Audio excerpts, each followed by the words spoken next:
Number 10, one less eye. That's right, kicking off the list at number 10, we have a Spider-Man moment that gives me goosebumps every time I see it. We start now with Spider-Man, the Other, Evolve or Die, where we see Spider-Man get his eye ripped out.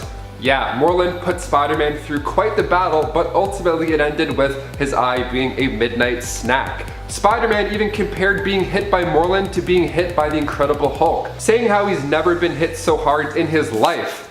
He has no idea it's about to get so much worse. And before we continue, if you guys haven't done so already, please make sure to go ahead and give us a like, because it helps us out a bunch here at the studio. It's this one. Thanks a lot. Okay, now back to Peter Parker's awful life. Number 9, Man Spider. We've all wished at some point or another that we could have Spider-Man's powers. I mean, the wall crawling alone I would take. So useful. But what if you got more than you bargained for power-wise? Well, in Spider-Man Disassembled, we see this in a pretty gross way. Peter starts to become an actual spider, starting with growing an extra set of peepers. Yeah, so that's disgusting. But wait, there's more. He ends up becoming an actual spider. Yeah, so after being injected with this goop from the Spider Queen, not only does he grow some extra eyes, but he also gives birth to another Peter Parker. Yeah, you heard me correctly. So out comes Peter, and he's the same Peter Parker as before, but a little stronger, with maybe a hint of PTSD sprinkled in there. But that's not particularly new to Peter. Bonus points to Peter also for attending a wedding with the 2 extra eyes and not being noticed. Gotta love Star Trek themed weddings. Get away with everything. Number 8, Venom. Making its debut in Amazing Spider-Man 299, next up on the list we have the introduction of Venom. Venom is a symbiote from the Clintar race, and after making its way to Earth, it eventually wound up in the hands of course, Spider-Man. So this dark symbiote started to make Spider-Man's life better. I mean, he got a cool haircut, started standing up for himself, and the suit made him stronger. It just felt better. But this didn't last too long because the symbiote found its ideal host shortly after Peter ripped it off, and that being Edward Brock. Eddie had visited Our Lady of Saints Church to beg God for forgiveness before ending his own life. And then this alien symbiote bonded with him mentally and physically. Like I said, at this time Peter was there trying to get rid of the symbiote because it was doing more bad than good in his life. Now because it had originally bonded with Spider-Man, he basically is another Spider-Man, kind of. He gets the same powers Spidey used and also some of the same memories. It's actually why Eddie Brock knows Peter Parker is Spider-Man. Fun little fact. This ended up creating one of Spider-Man's best villains, and we get to see Tom Hardy reprise the role of Venom in the not so near future. Number 7, Zorn. Okay, so I was actually going to make the title of this point a little more explanatory, but then I realized how long that would actually make the title of this point. Okay, so Zorn was basically a character who showed up in the comics who was a mutant who always needed to wear a mask. Because of this, we never saw Zorn's face, leading many to wonder who is really under the mask. Although I think most people just thought, well, it's probably a new mutant because, you know, we get new mutants added to the comics every day. But no, of course, this is comics, so it had to be someone. In a dramatic twist, it was Magneto. But no, of course, this is comics, so it had to be someone that we already knew. In a dramatic twist, it was revealed to be Magneto, who had infiltrated Xavier's school in order to rally up mutant support and help him create an army. He then destroyed New York, shot Emma Frost, killed Jean, and was eventually killed by Wolverine. Later on, however, Magneto would turn up again because, well, he's Magneto, and writers wanted to inch him closer to that line between villain and anti-hero again, so they basically retconned Magneto's involvement in all of this. It turns out there was a real Zorn, and it was actually Zorn's brother impersonating Zorn, impersonating Magneto, who was really to blame. Wow. Just wow. Number 6, Thanos. Number 1 dad? Thanos has never really been known as a caring and kind person. Even the people he keeps close to him are never really fully safe from his wrath. Faithful servants, family members, to Thanos, everyone is pretty much disposable. The same could be said for his adopted daughter Gamora, who he hardened and transformed into a killer until she ended up later rebelling. In the 2019 Thanos series, however, we learn how Gamora's relationship with her father was, well, more complex. How he actually, in his own way, was kind of a good father to her. This series also highlights how much they both cared for each other, despite the fact that an Infinity Gauntlet, which happened in the 90s, pre this series, but in terms of continuity would have taken place after this, Thanos seems to not show any regard for his adopted daughter's life. So it's kind of a retcon. Doesn't make a lot of sense. Number 5. SpiderMan's Nonsister. So this is kind of another retcon that for me is similar to Nadia's. I like the idea of this character, but the whole story involving her is, well, it's pretty wacky. Teresa showed up in Amazing Spider-Man Family Business claiming to be Teresa Parker, Peter's sister. She believed she was the daughter of Richard and Mary Parker, Peter's parents, and we got a few cool adventures with her, assuming this belief to be true. She was retconned into existence, but honestly, I thought she was kind of a cool retcon to add in, so I was cool with that. However, things got weirder when we learned that the secret sister we'd never heard of till now was all a lie, and that Teresa actually wasn't who she said she was, despite what she herself had been manipulated to believe. It was all a trick, and Mentalo had manipulated Teresa into believing it herself. It was all part of Kingpin's plan to basically lure Peter to a tomb. And we don't actually even know who Teresa's parents are now. It's still a mystery. They even manipulated how Peter saw Teresa, making her appear more like him, so she'd look more like his sister. It's weird. I wish she was actually his sister. That would have been cooler, I think. Number 4. Spider Destiny. Now you know me, I love the Spider-Verse, I love spider totems, but not all fans share my bizarre obsession with the Spider-Verse and Spider-Geddon stories and the villains known as the Inheritors. I swear I'm like the only person that really loves the Inheritors. If you also love them, let me know in the comments. Show yourselves. With these stories came a pretty huge retcon, which basically implied via learning about the Great Web and the spider totems placed within it that every spider, man, or person had a kind of destiny to become that spider person. In other words, Peter Parker didn't have a freak accident, he was actually destined to become Spider-Man. It was fate! Many fans were not a fan of this change to his origins, as they felt it detracted from what makes Peter Parker so appealing, that he's just an average kid who got a freak spider bite that gave him powers, as opposed to it being all ordained. Number 3. Kang. Sometimes we talk about retcons that are ridiculous because they hurt the overall story. Other times there are retcons that feel like they don't really need to happen, and then there are those that just cause more confusion than really necessary. That's sort of the case with Kang. Kang the Conqueror was a villain who was first introduced in Avengers issue 8 in 1964. He is known for being a time-traveling villain who enjoys sitting and floating around while menacing other people. As time went on, however, we'd come to discover, due to the fact that he's a time traveler, the Kang was actually a bunch of other people, including Immortus and even Iron Lad. While these retcons were sometimes interesting, they don't really add much to his story, and at this point Kang being revealed as just about anyone is so old hat, it's kind of lost its shock value as well. Now we're gonna get him in the MCU, I don't know what that's gonna be like. Could be weird, could be great. Number 2. Aunt May's death. Remember when Aunt May died, but it wasn't really Aunt May but an actress who had actually died while impersonating Aunt May? Yeah, that was a weird villainous plot. What we saw in the comics as an elderly Aunt May's death was later retconned into being one of the weirdest and most elaborate plots of Green Goblin's criminal career. It was later revealed that the woman who was dead and buried and who we thought had been Aunt May was actually an elderly actress who happened to be on her deathbed and who had agreed to take on one last role in order to torment Spider-Man? Prove how great of an actress she was? Her motives are pretty foggy. Maybe Green Goblin agreed to pay any surviving relatives of hers a ton of cash? I honestly don't know. What had really happened was this actress had been genetically altered to exactly match Aunt May's genes, meaning no one at the hospital suspected this imposter to be a fake. She died after revealing to Peter that she knew he was Spider-Man, and was even buried in Aunt May's intended plot next to Uncle Ben for a time. That is, of course, until we all learned that Aunt May was really still alive, and this had been some kind of bizarre ruse.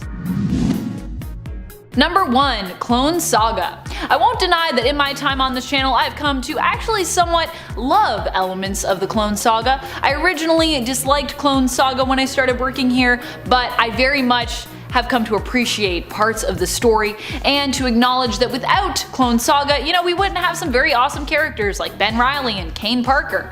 However, one thing I still cannot get over is how long Marvel spent tricking everyone with this story. People spent 20 years thereabouts thinking they were reading Spider-Man as in Peter Parker, only to find out that all those stories were not his but actually belonged to a clone. Granted, at least it was a pretty cool clone who we'd all come to love after, but at the time this was a pretty shocking and frustrating revelation after years of stories, and it left a lot of fans feeling betrayed at the time. Number 10 made the Thing a villain. Way back when, in his classic villain days where many of Dr. Doom's plots were overly elaborate and therefore somewhat ridiculous, he created a time paradox when he forced the Fantastic Four to go back in time to retrieve Blackbeard's treasure. In so doing, he and the Fantastic Four team in essence created the dread Blackbeard, which it turned out was actually none other than Ben Grimm. In other words, Pirate Blackbeard would have never existed if not for Dr. Doom and the FF. So one, he not only created the legend of a rather cruel and vicious pirate, but he also made one of Marvel's biggest softies take on that role. Poor Ben. Number 9. Doombots. Dr. Doom has committed enough atrocious acts of justice himself, it's true. But then you also factor in all the deeds his Doombots have done as well. There have actually been many instances that we've thought Doom himself was responsible for various villainous acts, only to find out that we were fooled by Dr. Doom and that this was actually a Doombot disguised as him. There have also been many instances where we've thought Doom had died as well, only to find out that it was just a Doombot who had perished. Still, although passionate fans will be quick to point out instances in the comics where that Doom was actually a Doombot posing as the real deal, the truth remains that as the creator of Doombots, Dr. Doom is still technically responsible for all of their villainous and in some rare cases, good acts. Very rare that they're good. Number 8. Mind Control Dragon Tattoos. In the Ultimate Universe of Earth 1610, Victor Von Doom's alternate counterpart, Victor Van Dame, ended up using dragon tattoos to mind control those who joined his micronation known as the Free Zone in Denmark. In reality, those who joined the rent-free shanty town were not actually as free as they thought. In exchange for free living, those who joined Van Dame's Free Zone were asked to get dragon tattoos. Now, these tattoos allowed Van Dame to control the citizens as the microfibers in the tattoo interfaced with the wearer's brain. Number 7. Tortured the Fantastic Four family, including their son Franklin. And this is when he was just a little kid, by the way. Poor little Franklin. Of course, Franklin Richards is a super powerful mutant in the world of the comics, but when faced with a horde of demons, it became frighteningly clear both how horrified he was and how innocent and vulnerable Franklin still was as a child. This experience left Franklin traumatized even after the Fantastic Four family managed to escape their fate. Dr. Doom sent Franklin to hell while torturing every other member of the Fantastic Four. He forced the Thing to fight endless losing battles, set fire to Sue Richards, trapped Reed in a room filled with magic from which he could not escape, and gave the Human Torch Mr. Fantastic's powers, and then proceeded to use those stretching powers to tie him into a knotted monstrosity. Number 6. Ugly equals evil. That's what Thanos' retcon taught us. Yep. Thanos' backstory was added in detail in the series Thanos Rising, and what many fans were surprised to learn was that his mother was apparently driven mad by her newborn baby's hideous appearance, and because of his appearance, claimed that she needed to kill him. That's pretty terrible. She sensed basically that because he was ugly, he would also be supremely evil. And the really shocking part of this was, of course, that she was right. But also, what the heck? Just because you don't like the look of your baby doesn't mean it should deserve to die. Fortunately, a retcon was later added to fix this when it was changed to it not being the baby's appearance but to a specific deviant gene in the child's genetic code that concerned both of his parents instead. Still, not great just analyzing your baby's genes and being like, we already know you're gonna be evil, but it's better than it just being about the ugliness in appearance as the pure reason for condemnation, I guess. Number 5. Doom is never wrong. Some people like Dr. Doom a little too much. I'm probably guilty as being one of those people. To the point that they can't let him be flawed. Doom must be perfect. Well, while Doom may believe that, the reality is it's his flaws that actually help to make him such a great character, and also are important because they are a part of the reason for his villainous nature. Originally, his vendetta started against the Fantastic Four, and more specifically Reed Richards, years ago, when Reed tried to give him pointers on a device he was building. Reed warned Doom that it was unstable, but Doom didn't listen. The device ended up exploding because, well, Richards had been right, scarring Doom's face. Unable to blame himself due to his huge ego, Doom decided to blame Reed, and thus a villain was born. However, retcons have come into play a few times in regards to his origins as to whose fault the device exploding really was. In one retcon, it's actually implied that it's Mephisto's fault, but if that's true, then why has Doom hated Reed so much for pretty much forever? Another retcon implied that Ben Grimm possibly intentionally sabotaged Doom's machine, which is an even worse retcon retcon because it makes Grimm, normally a very lovable character, look like a jerk. Both of these retcons help to buff out Doom's flaws at the expense of making his feuds illogical. Number 4. Peter and MJ's marriage never happened. During the story One More Day, Peter made a pact with Mephisto to ensure that his Aunt May would live. Part of this deal was also that people would forget Peter's secret identity, which was currently out in the open. Although it wasn't like a bargain part of the deal, it was just a thing that would happen. But what did Mephisto want in return for this? Peter to never be a hero again? Did he want his soul? No. No, no, no, no, no. He wanted his marriage? Mephisto wanted to take Peter's marriage to MJ. And by that, I don't mean that he wanted himself to marry MJ, which would actually make, in a weird turn of events, more sense. I mean, he wanted to make it so that their marriage never existed. This was such a strange request that many were left speechless when Peter agreed and this actually happened. What was likely really going on is that Marvel no longer wanted Peter to be married. Or Joe Quesada never wanted Peter to get married in the first place. They wanted to return to the days when Peter was flying free and single, so this story happened to erase it. Number 3. Norman Osborn and Gwen Stacy's relationship. This little frightening retcon was added during the Sins Past story. It also made Peter look like an insensitive jerk, just for good measure as well. The story here that was added in was that Gwen Stacy had an affair with Norman Osborn, a man who was much older than her at the time and who would go on to be responsible for her death. This affair resulted in Gwen becoming pregnant with twins, which she secretly gave birth to. Norman then raised these children, lying to them that they were actually the children of Spider-Man and Gwen, and that Spider-Man had killed their mother, turning them into misguided villains. This was not a retcon anyone needed, but hey, it was one that we got.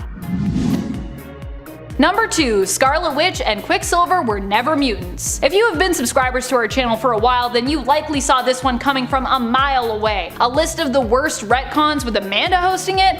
I wonder what she's gonna rank high up on that list. And you were right. One of the worst retcons in mutant history for me will always be this. During the events of Axis, it was revealed that Wanda Maximoff and her brother Pyotr, Scarlet Witch and Quicksilver respectively, were never the children of Magneto, and as such, never mutants. Instead, we learned that the High Evolutionary abducted them when they were young, experimented on them, and then disguised them as mutants and returned them back to the world. Why? Well, we don't really know, which is part of the reason this is such a terrible retcon. That, and it erased years of meaningful family drama and history, and created a bunch of plot points that no longer really made any sense.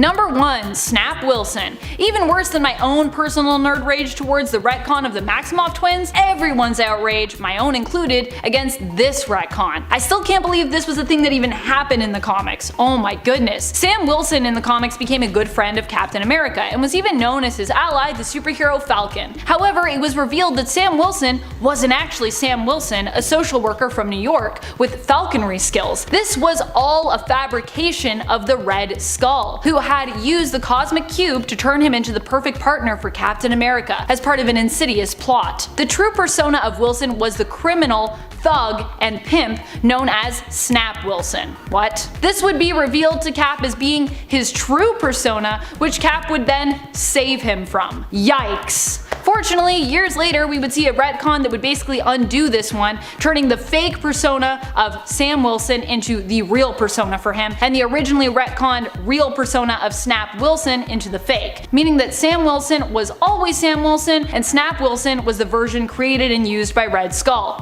Whew! Thank goodness. Starting off at number 10, he destroyed Johannesburg. With many comic book stories to pick from, these events can get a little confusing. To start off the list, we go back now to the events of Avengers Age of Ultron, released back in 2015. Now, before Wanda Maximoff was an Avenger, she was getting some dirty work done to help Ultron.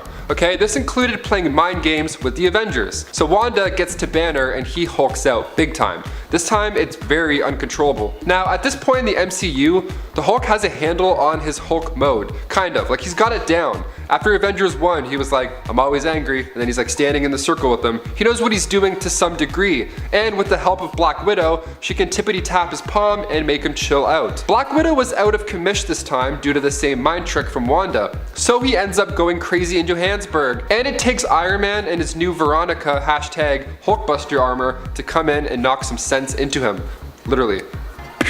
Now, of course, Wanda was in his head, but none of the other Avengers reacted this way. They just went to places in their mind that brought them a lot of distraught, and they couldn't even fight anymore. They were leveled. So the Hulk made matters worse, of course, resorting to punching and being, well, a monster. Number 9. He broke Las Vegas. The Hulk was assisting S.H.I.E.L.D. on a mission to clear out some Hydra weapons in the Vegas desert, and after a gamma bomb blew up in his face, he becomes this dark, menacing gray Hulk and begins to terrorize Vegas. The Fantastic Four's Thing comes to help, telling Johnny Storm that monsters understand monsters. Pretty valid point.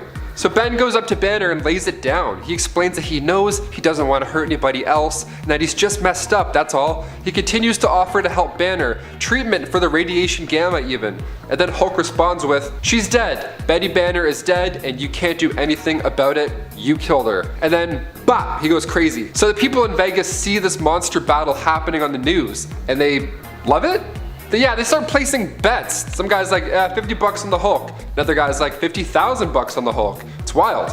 Check out Fantastic Four issue 533 for yourself to see how the Green Giant got through that. Number 8, he left the Avengers. Okay, again, we go back to Age of Ultron. So after the final battle on Sokovia, the Hulk decides to just leave. He hops in the Quinjet after tossing Ultron out and decides to just let it keep flying. He ended up going pretty far considering we don't see him at all during the Civil War storyline. It's not until Thor Ragnarok that we meet Banner again, and he has no idea where he is or how long he's been there. Without the help of Black Widow, he can't transform back into his regular, nice Banner body. I have to include this because this is a decision the Hulk made, not Banner. There's a difference. He himself decided that he was just gonna go. Maybe he was done with hurting people. It's actually a massive character arc that people didn't really look into enough. Like, everybody came out of the theater like, whoa, Vision and Wanda, I can't believe it. Scepter was actually no way, dude. Hey guys, where's the Hulk? Where did he go? That's the Hulk. Of course he came to the aid in Thor Ragnarok, but maybe if he hadn't gone at all, he wouldn't have fought Thanos when he did, huh? Therefore not losing and becoming unable to get mean and green come Infinity War when you really needed a Hulk. He could have figured it out on Earth. I mean, he figures out the perfect balance by Endgame, so I feel like if he just stuck around, he would have gotten to that point faster. Also, don't leave the Avengers, man. You need the science bros, always. Number 7. Madison Square Up Garden. This next one is pretty wild. So Thor Ragnarok was loosely based off of the Planet Hulk storyline. I say loosely because that story didn't end up going so well. Like, the comic book story didn't end well. So on Sakaar, the rocket that he arrived in ended up blowing to smithereens, causing some casualties that left Hulk a little distraught. So what did he do? He heads back to Earth, pissed, and thus begins the World War Hulk storyline. He just murks everybody, all the heroes that Earth has come to love, just in the path of this very angry beast. It's not a good situation. He locks the Illuminati in Madison Square Garden and then makes them fight to the death. I mean, once you spend enough time on Sakaar, I guess it becomes second nature to just battle it out. In the first issue of this series, you see Iron Man in his Hulkbuster armor, and he uses repulsors to accelerate his punch, which is something Iron Man can be seen doing in the MCU. I like when they keep small details like that make these series memorable and awesome, especially the artwork. It looks really cool, and then they insert those into the MCU version of that story. See, even Hulk's design on Sakaar, they really wanted to treat the audience with the same elements that we loved already from the comic book. So make sure if you haven't already to grab all 5 issues of the 2007 World War Hulk storyline, because it's actually a treat and you can plow through it in like a...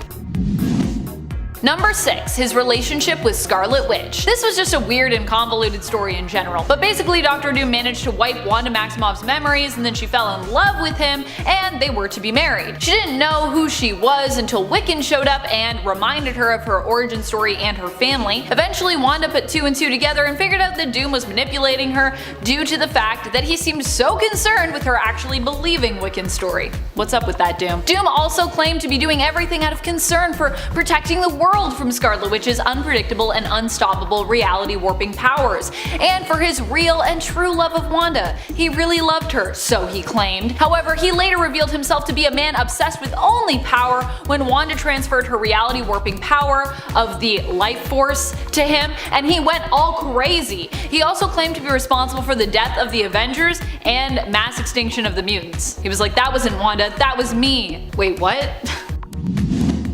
Number 5. Sacrificed his first love for sweet, sweet armor. Dr. Doom's inspiration for the name he gave his goddaughter Sue and Reed Richards' little baby girl Valeria came from his first love, a love that later returned to his life and who he learned was the only woman he had ever really loved.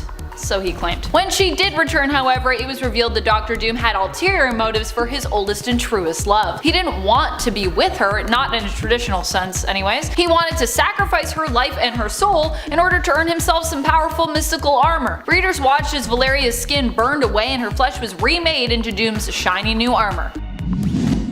Number 4. Battle World. Following the incursions, Dr. Doom was turned into God Emperor Doom when worlds collided and were destroyed, prompting Doom to use newly acquired reality warping powers and sort of reality mending powers to create his own universe. This universe would become known as Doom's Battle World, a patched together combination of the broken Marvel realities. Doom himself became a god to all the heroes and citizens who lived there. He had his own army of Thors at his disposal, making Doctor Strange his deputy and turning Sue Storm into his consort. When Reed Richards finally managed to return and find Doom, he made Doom confess that Richards would have actually built a better world, and after fighting, Doom relinquished the power he'd used to Reed, who set out to actually remake the Marvelverse and most of its alternate realities once more, with only a few tweaks for improvements here and there.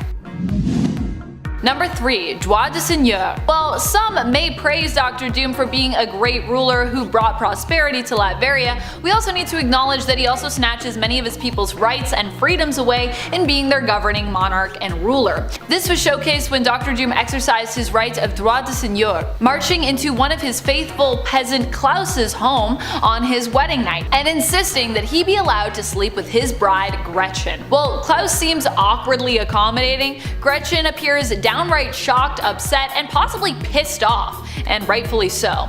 Also, yeah, Dr. Doom's Latveria still has a peasant class, so it isn't always depicted as being that great, because if it was, why do you have peasants? What's up with that? Number 2. Dictatorship dependency. This is what Dr. Doom has created for Latveria, the nation he rules. While Latveria is considered a peaceful place with virtually no crime, nor problems of poverty or hunger harming its citizens, who do genuinely seem to worship and love their ruler, Victor Von Doom, it's also a place that has become so dependent on his leadership that anytime he leaves, it basically breaks. Meaning that if there ever comes a time when Doom must leave permanently or finally dies for good, Latveria's economy will collapse and the nation will quickly devolve into chaos and ruin. We've seen what has happened to Latveria before in the comics when Doom has ceased being its ruler, and it's truly never good for the nation. Number 1. Got bored of ruling the world. Remember that time Victor Von Doom took control of the Purple Man, aka Zebediah Killgrave, by trapping him in a psychoprism and used his focused powers by putting them in a gem, which he used to control the world? Now, you might think that sounds like the worst part of the story, Doom ruling the world, but in a strange twist, it actually wasn't. Using mind control, of course, is not really a heroic act, but in doing so, Dr. Doom was able to create peace on Earth. All wars ceased, no one went hungry, the global economy prospered under his rule. However, with no one to challenge him, Doom became bored. So he abandoned ruling the world just as the heroes rushed in to stop him, freeing the world, but in doing so also returning it to a state of disorder and chaos, which may have been the real crime in this story. Just Doom being like, I don't want to rule anymore, and we're all like, but wait, you were actually good at it.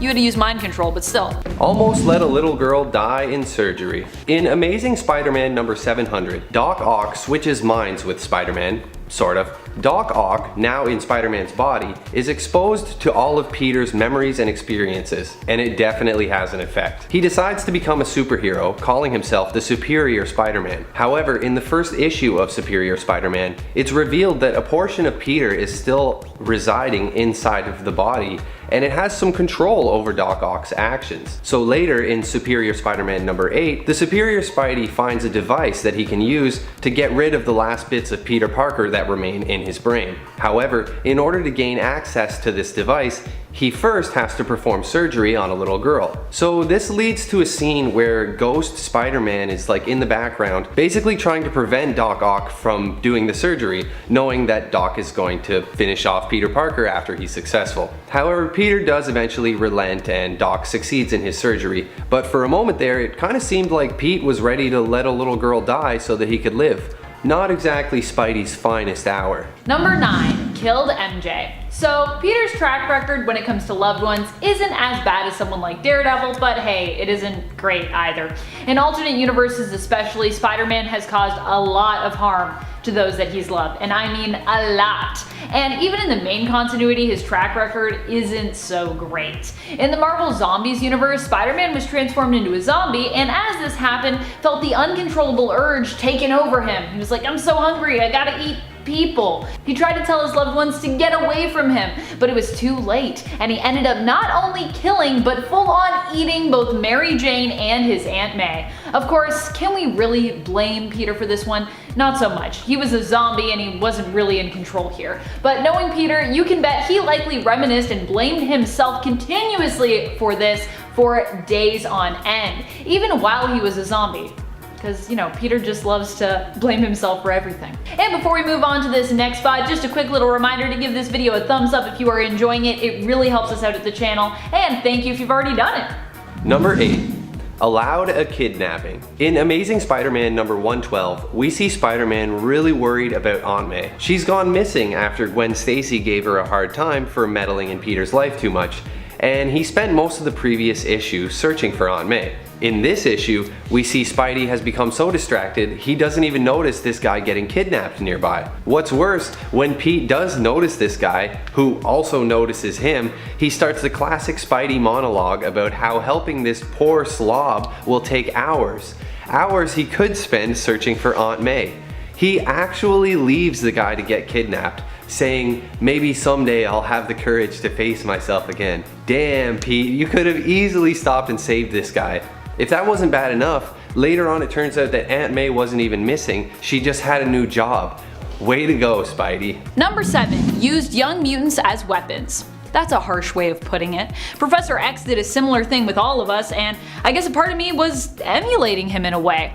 Although at least I didn't use a mutant to train other mutants and tell people it was just a danger room as opposed to a sentient being. But anyways, this became a huge controversy when I suggested that New Mutant Oya do what she felt was right when faced with a hard decision. Poor Oya was only 14 years old, and she already felt terrible about the accidental deaths she'd caused when her powers first manifested.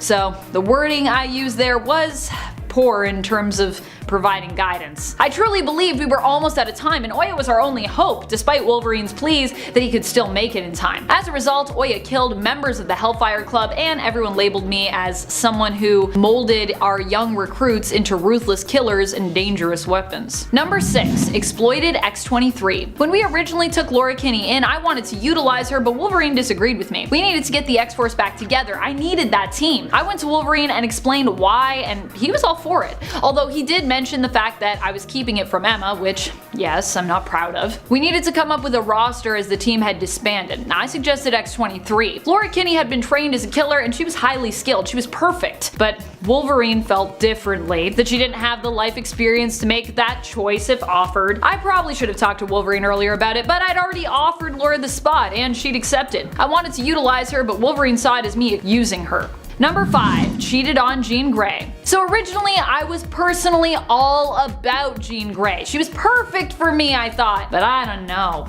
Even I have come to see that Emma, might actually be a better fit for me in the long run. Still, with that being said, it was pretty terrible how that whole thing started. Emma and I were having a psychic affair behind Jean's back. What's worse, I also may have had Emma dress up and emulate Jean within our minds. I mean, she was more the one who offered that, but still, she even changed her hair color. Yeah, it was not good. And what's worse, I knew it was wrong and yet I still went along with it. Eventually, Jean found out, telepathically walking in on Emma and I together. Definitely not a moment I'm proud of. Number 4. Almost made the squirrels extinct. This one made the cut? Really? I feel like I was at least a little justified here, but I guess I could see how this might seem pretty bad, especially as, yes, not all Skrulls are evil. During Secret Invasion, however, I was desperate. I wasn't sure we'd make it, and so I had to take some pretty severe action there. The plan I came up with was to use the Legacy virus as a template to create basically a Skrull version of that virus. A version that targeted and wiped out Skrulls. Now, this worked well, but maybe a little too well, as the Skrull alien race was then kind of at great risk overall because of the virus. Which, yeah, I feel kind of bad about that part. Number 3, made out on Jean's grave. I mean, this whole storyline was really a strange one. This happened because Jean's psychic ghost told me that it was okay and basically gave Emma and I her blessing after she died. Jean had apparently learned of an alternate future where everything went haywire because I wasn't fit to lead the X-Men, and hoped that me finding happiness would be a good way to prevent this from coming about. Emma and I could have been a little more tasteful though, perhaps, when it came to the location in which we chose to express our feelings for one another. In retrospect, Jean's grave was probably not a good place for a makeout session. Number 2, killed Professor X. Wow, okay, how can you really blame me for this one? I wasn't even myself at the time, must I remind you? So basically what had happened at this point was the Phoenix Force had returned to Earth during Avengers vs. X-Men. It had taken hold of 5 of us after Tony Stark split it up. Divided, the power was manageable to hold on to, but it also made it easier for the Avengers to defeat us. Slowly, those who were part of the Phoenix 5 were defeated and fell away. I was one of the last people to hold onto the power, which meant, yeah, I kind of flew off the handle, and yeah, I kind of stole that last power from Emma Frost. The professor tried to talk me down and I just was not having it, so I took that power and I killed him. But afterward, I felt really bad about the whole thing, and even agreed that I needed to be basically put under arrest for my crimes. I didn't feel good about that one either, although some may have believed that Professor X had it coming. Number 1, abandon his family. Okay, this is probably in retrospect one of the worst things I've done in the comics. After Jean died, I never thought I'd love again, until I met Madeline Pryor. Maddie was something else, and what's more, she weirdly resembled Jean. Like, we're talking almost identical. For a while, I thought she actually might be the reincarnation of Jean's soul, but then I thought, nah, that's silly. She probably has no relation to Jean whatsoever. We got married, had a son together, everything was going great, then Jean came back from the dead. Or she wasn't really ever dead? Anyways, it's all very confusing. Either way, she was back, that was all that mattered, so I returned to the X-Men, which kinda meant abandoning my wife and son in Alaska. Yeah, Maddie didn't take it too great, especially after she learned she was actually a clone of Jean Grey made by Mr. Sinister for the sole purpose of mating with me. She got pretty evil and ensorcelled my brother to boot, and my leaving was a big motivation for her transformation from innocent bystander to evil sorceress whose powers mirrored and were on a similar scale to Jean's. Number 10, childhood trauma. You might think Peter has some pretty intense childhood trauma himself, and he does, but he's not alone here. MJ also had a rough childhood. She grew up in a home where her family was constantly forced to move because her dad, a professor, always felt the need to take on new jobs and move to new schools. Maybe because he had an anger problem, or as MJ speculated, because he was looking for some kind of satisfaction that he never really could find. This made it hard for MJ to make new friends, but she forced herself to be even more outgoing and charismatic, entertaining her classmates and making everyone fall in love with her. That classic MJ charm. However, what her friends didn't know was at home she and her sister Gail and her mom were suffering. Her father mistreated them and even at one point attacked Gail in front of Mary Jane.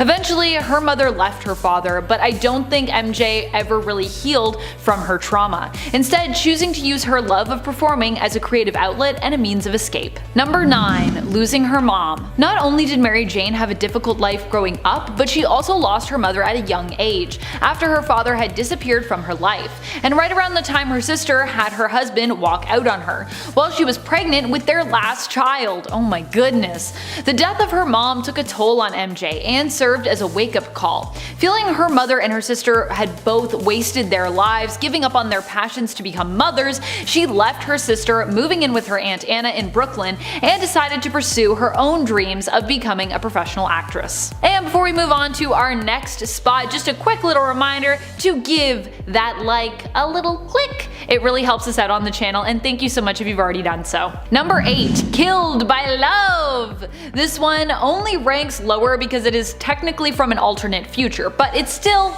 pretty terrible. In Spider-Man Reign, Mary Jane dies young after getting cancer, which despite it also being implied with her mom to run in her family in terms of her medical history, it is in this case caused by her closeness to Peter Parker himself, and all his radioactive fluids. In the end, Peter's radioactivity is the one to blame for Mary Jane's death, and she lives on in his memories, haunting him.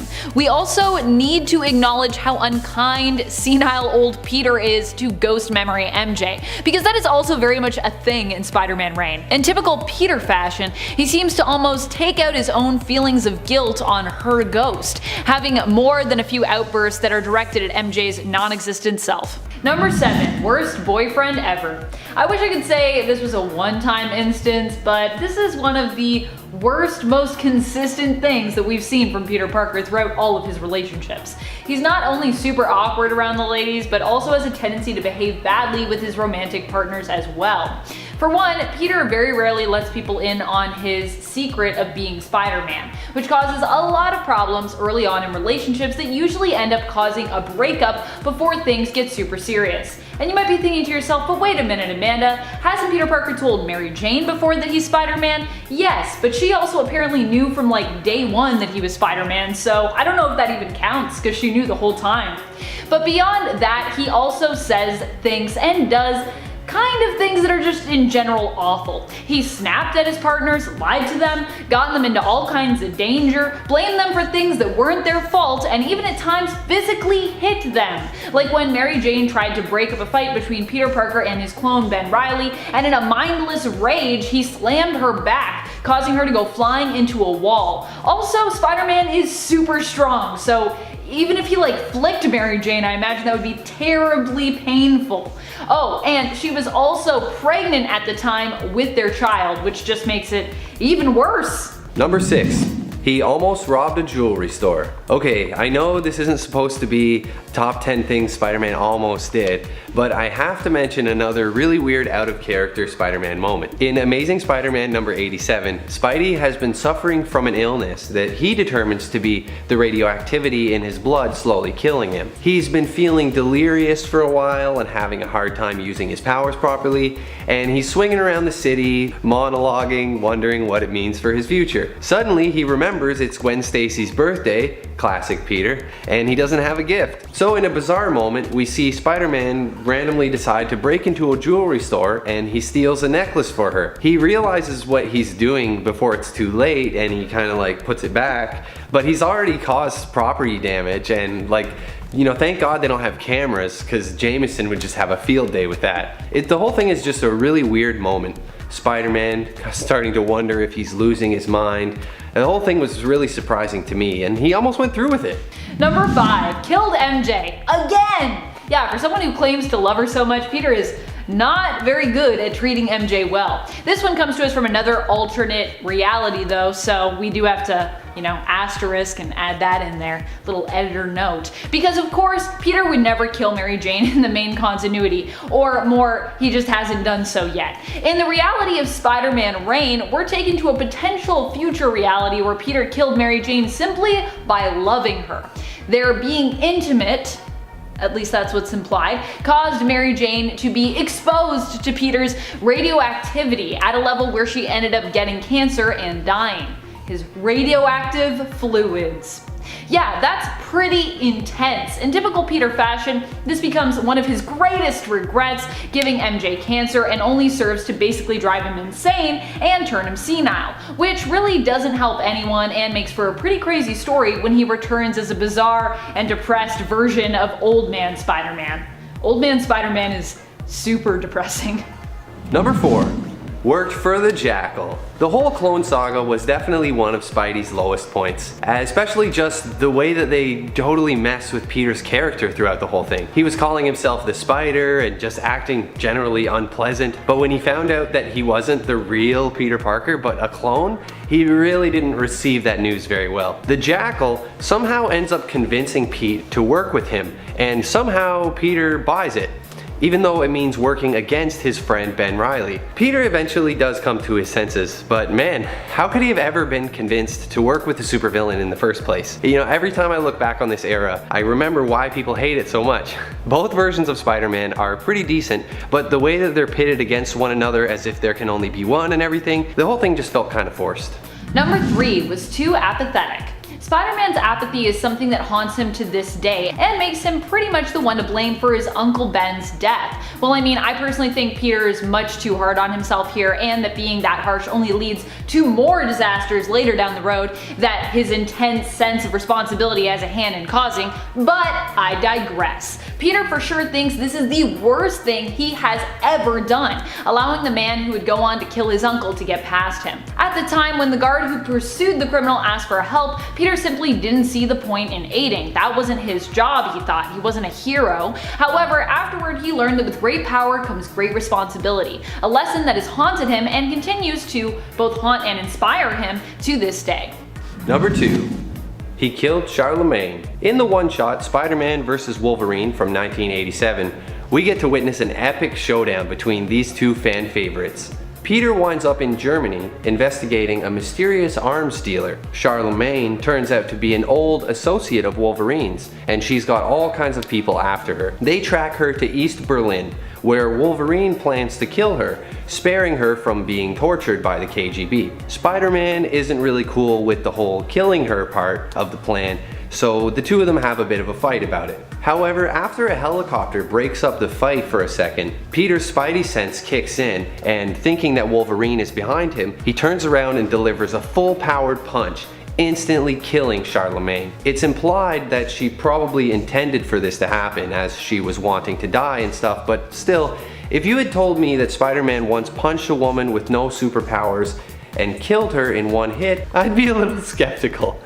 But it really happened. Number 1. Probably killed Gwen Stacy. Once again, Peter is causing harm to those he loves. What's more, this whole moment where he attempted to save Gwen and we hear her neck snap is made even worse for Peter in terms of his own guilt over the situation by the fact that he never really knows if it was him or if it was Green Goblin who is to blame for her death. Was she dead before he grabbed her, or did she die when his webbing latched on to save her, breaking her neck? We still don't really know for sure, although I think Green Goblin claims that she died while she was falling. He's like, a fall like that, she'd die before she hits the ground. And I'm like, wait, is that how falling works? It's not. Anyways. I mean, either way, Peter Parker is kind of to blame here, as Green Goblin has a tendency to target those that Spider-Man loves. So once again, just loving Gwen was in a way a terrible thing for him to do to her. Number 10. Stopped a train with his body. In the second Spider-Man film starring Tobey Maguire, Spidey goes through some burnout after losing MJ to John Jameson and having his friendship with Harry Osborn fall apart. During this time, he's lost his spider powers, and he gets attacked by Doc Ock. After an intense battle,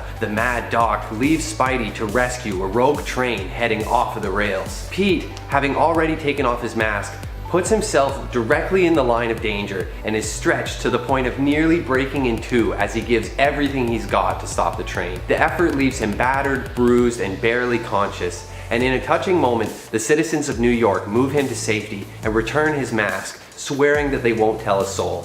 It's a touching tribute to Spider-Man's sacrifice, and it definitely looks pretty painful. Hey Nerd Squad, if you like these videos and you want to see more, take a second to hit that like button and ring that notification bell. We really appreciate it.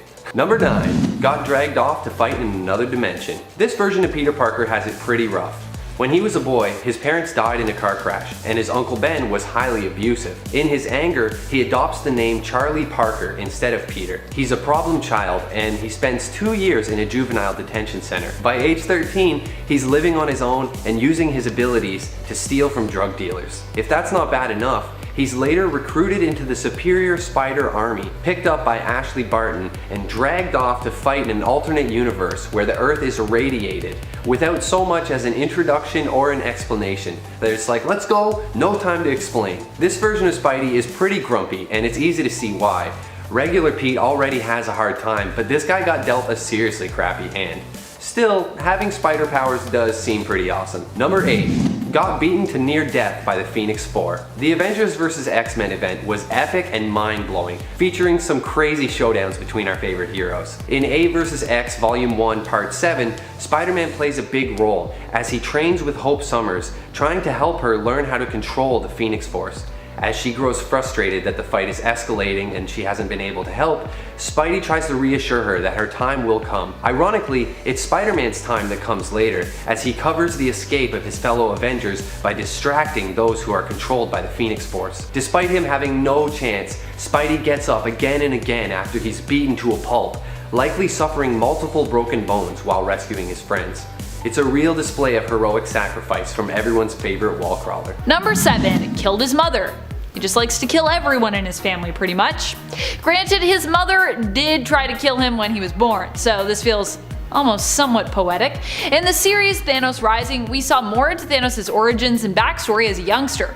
Here we see him become more and more obsessed with death, specifically Lady Death, starting out with a weak stomach but growing to enjoy murdering animals, other children his age, and eventually killing his own mother, searching for something that would help him find who he was. Oddly enough, he thought killing his mother Suisan would make him somehow feel like or become less of a monster? As she had threatened him with a scalpel when he was just a baby, driven mad by his appearance, he also attacked her with one, tying her up and gagging her before cutting her open. Also, what's with that sexy position that she's in when all of that's happening? That's weird. Number 6, signing the Accords. Captain America Civil War was one of the most highly anticipated MCU movies, and it's pretty easy to figure out why. The two teams going against each other, I mean even the poster, I was sold. The movie touches base on incidents like Charles Spencer. How many people have died because of the Avengers? I mean sure, the whole fun is seeing somebody like Stark create this powerful villain and then use his own wit to defeat him with the help of the Avengers. But like, an asteroid basically hit Earth. I'm surprised more people didn't die in Sokovia, to be honest. So the government sees this and makes every superhero sign these Accords, and Tony Stark is all on board. He wants this to happen. He's pushing it. That way the government can control what they do or where they go, so it's not their name that's on the line. And if you don't sign, you retire. That's the deal. Now, of course, some team members don't agree, like, Captain America, who's all about freedom. Tony basically forced team members to sign up and go against his very own co-worker, Steve Rogers. It's wild because we see both these character arcs changed in this movie for the both of them. We see Cap at the start, who wants to be this like team player and do everything by the books, in Captain America, the first Avenger. And now, by his third movie, he's an outlaw, because Tony Stark didn't listen to him about Bucky. Now Stark, when we first met him, he was cocky, he was rich, he wanted to punch his way through all the problems, even spying on S.H.I.E.L.D. the second he entered the helicarrier. But now, Tony wants everybody to sign and work for the government, all because he feels bad about creating Ultron and blowing it out of the sky. If he had never signed and listened to Cap, the crazy plan of Zemos wouldn't have actually worked. The band would still be together, and when Thanos came to Earth, they all would have smoked him before he even got hands of all the Infinity Stones. Ha! Rant over. Number 5, hashtag engaged. Spider-Man Homecoming was released in 2017 and directed by John Watts. And it's amazing. I mean, this version of Spider-Man, this film version, this is Spider-Man. The older Tom Holland gets, the more and more this dude is gonna become Spider-Man. Like, he's gonna basically do what Robert Downey did with Iron Man. Like, it just works. This is it. We found the casting for this character. Done. Good luck to anybody else who wants to replace these guys. So one thing I hated about Spider-Man Homecoming was the very end of the movie. So Tony has this plan to introduce the world to Spider-Man, the newest Avenger, even showing him this fancy new Iron Spider suit as part of the pitch. Peter Parker, being all coy and smart, thinks that it's just a test and politely declines the offer. He says he would rather be a friendly neighborhood Spider-Man just to chill out, So Tony reacts in a great way. He's all for it. He's like, yep, protect the little guys, I gotcha. And then after Peter walks away, we see Pepper Potts emerge from behind him, and in the background you can see all of these reporters and spectators. He really was planning on introducing a new Avenger. Also, after the events of Civil War, really? I always thought that was a weird time to be like, hey, remember on the news when this was a big deal? Well, here to introduce a high schooler with the ability to throw a bus, here's Spider-Man. He even comes with 4 metal arms and instant kill mode. Check it out. Not a great plan, no. So instead of introducing the new Avenger, he has to do something. I mean, those poor reporters, how are they ever gonna get over it? So he grabs an engagement ring and last second he proposes to Pepper Potts. Ah, damn. That's not a bad trick to have up your sleeve. Like, ah, damn, I forgot my school project. Maybe I'll just propose to somebody in class instead. That'll distract them. Number 4, address shoutout. If there's somebody that wants to kill you, odds are you're just gonna stay away from that person, right? Like, you don't just give your address out to the public, let alone, I don't know, a terrorist. So after Happy gets put in the hospital due to one of the Mandarin's attacks on the Chinese theater, Tony Stark decides he's got a few choice words for the man responsible, the Mandarin. Iron Man 3 of course didn't go so well with fans, given that the villain was just a fake out, and a fake out that people were actually really looking forward to seeing. I mean, the Mandarin's one of the coolest villains ever, and instead we got not the Mandarin. We got like a guy who turns red. But in his message to the Mandarin after visiting Happy in the hospital, Tony says how he's not afraid of the Mandarin, and he in fact should just die. Pal. Do you ever argue with somebody and then you take it like a step too far and you're like, oh, I shouldn't have said that? So Tony gives his address to everybody filming. There's a news crew, there are people on their phones. Like, dude, I get you're upset, but come on, use your smart billionaire head. So of course he gets attacked by the Mandarin because he's the Mandarin, and that's what villains do. They attack your Malibu mansions. What did you expect? And out of all of the suits Tony has access to, I'm talking his suit in the final battle for Avengers, he has the briefcase suit, the suitcase suit where he's like, you know, out of all these things, no, this guy gears up with a prototype suit. And of course he gets wrecked. That attack sets up the entire film. Could have easily been avoided if you just didn't give your address out on the news. Silly man. And number 3, Superior Iron Man. So we go now to issue 1 of Superior Iron Man. The issue itself starts off mirroring the tech in Iron Man 3 in a way. Tony can control his suit and fight inside of it, but he's not actually in the suit. He's actually laying in a pool, sipping on margaritas. So his new Extremis armor was fascinating. So much so that Tony released it as like the smartphone app. Now this app allowed people to change their bodies using this virus, becoming however they wanted. And it was great, but then Tony does the ultimate power move and says that the app was actually just a free trial, and in order to continue using it, you have to pay 100 smackaroos a day. Honestly, that's not a bad deal. I would pay that to become Iron Man, definitely. I'd be broke. You know what I would do? I would actually pay for the app, and then use the suit to rob banks, and then use that money to pay for the app. I'm a villain. I guess I just realized I'm definitely a villain. Just said it out loud, there we go. Number 2, Bad Armor. In the Age of X limited series released back in 2011, we find Tony Stark in a rather odd predicament. See, at this point in the series, issue 2 I believe this happens, Tony is infected with this virus that is bonding him to his suit. You ever get like a piece of your sweater stuck to an arm hair and you're like, oh god, what's going on? And then you pull it and you're like, whew, that was close. It's kind of like that, except, you know, way worse. He's even going by the name Steel Corpse, which, I mean, as far as names go, it's pretty good. It's pretty fitting. Now, at this point, he was a mutant killer. It's a long story, but basically when Iron Man went to stop killing these mutants, in like the turning point of the comic, his suit, which was now literally part of him, started to control him against his will. And it's super scary how it looks on the page. Like, he looks so different and sick and gruesome. His body's not doing well at all handling the merge. So his armor starts to take aim at a group of mutants against his will, and he freaks out, begging Captain America to save them in a rather dark way, if you know what I'm saying. So Cap then takes out Iron Man with a shot to the head. Nice move. A little late. I would have done it sooner in this series, but definitely a good call. And finally for number 1, Demon in a Bottle.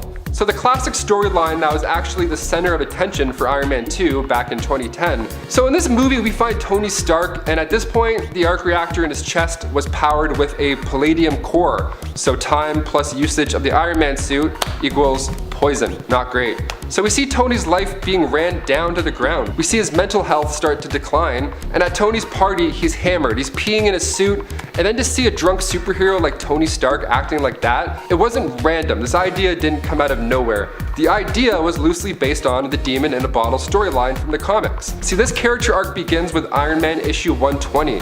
We see Tony just slamming drinks. The opening shot, we see like 3 mini bottles of gin, and then Tony orders more.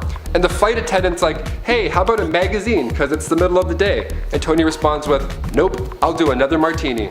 She even tries to cut him off. She tries to cut off Tony Stark. You know how fat that tip would have been? She says, sir, you've had like 3 already, are you sure? And he's like, yes ma'am, I am. Stating that he's drinking for 2, the other of course being his Iron Man persona. That's a lovely sign right there. What happens when you have a superhero who loves slamming martinis? Well, you get Tony flying through the air drunk, spreading toxic fumes all over a crowd. The drunk tank himself even cheated on his girlfriend Bethany. Not cool. The alcohol addiction was of course put to the side for the MCU storyline, thank God. Like, imagine if Tony tried to snap his fingers but he was too drunk. He's like, and I'm so hungry. Can we go home please? Like, I gotta eat junior chickens right now. Kicking off the list at number 10, making weapons. Now, of course, we see Tony Stark as the genius billionaire playboy philanthropist, but how exactly did Tony end up with all that cash money? Well, in the MCU, it is shown that Tony is running his father's company, of course being Stark Industries. Founded in 1940 by, of course, Howard Stark, the company is the best at what it does, that being selling innovative weapons to the United States Armed Forces. Ooh, now after being kidnapped by the Ten Rings and seeing the damage that his weapons cause in an up-close and very personal way, he of course seized all manufacturing of the weapons division. But the damage is done. It is later revealed in Avengers Age of Ultron that one of his Stark Industries manufactured missiles killed Wanda and Pietro Maximoff's parents.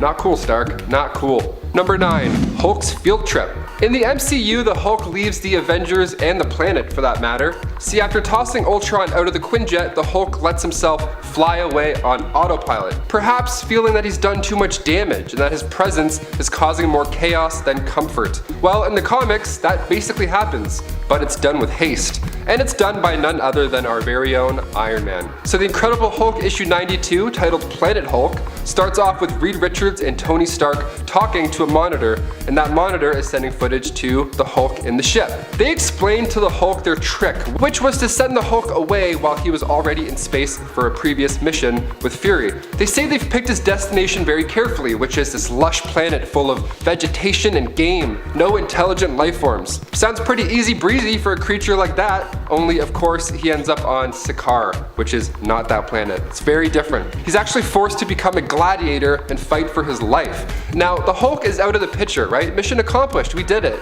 Pew, gone, get that guy out of here. Wrong. Sakaar ends up being destroyed and the Hulk, well, he's got some names to scratch off his get even list. So he heads back to Earth to find the Illuminati and seek revenge, including on Tony Stark. Number 8, he faked his own death. Iron Man issue 284 has quite an interesting cover. It shows Tony Stark wearing a suit, but like a boring kind of suit, in a casket. Ooh. And the text at the bottom of the page reads, "The death of Anthony Stark." It shows all these superheroes mourning the loss of their friend and fellow Avenger.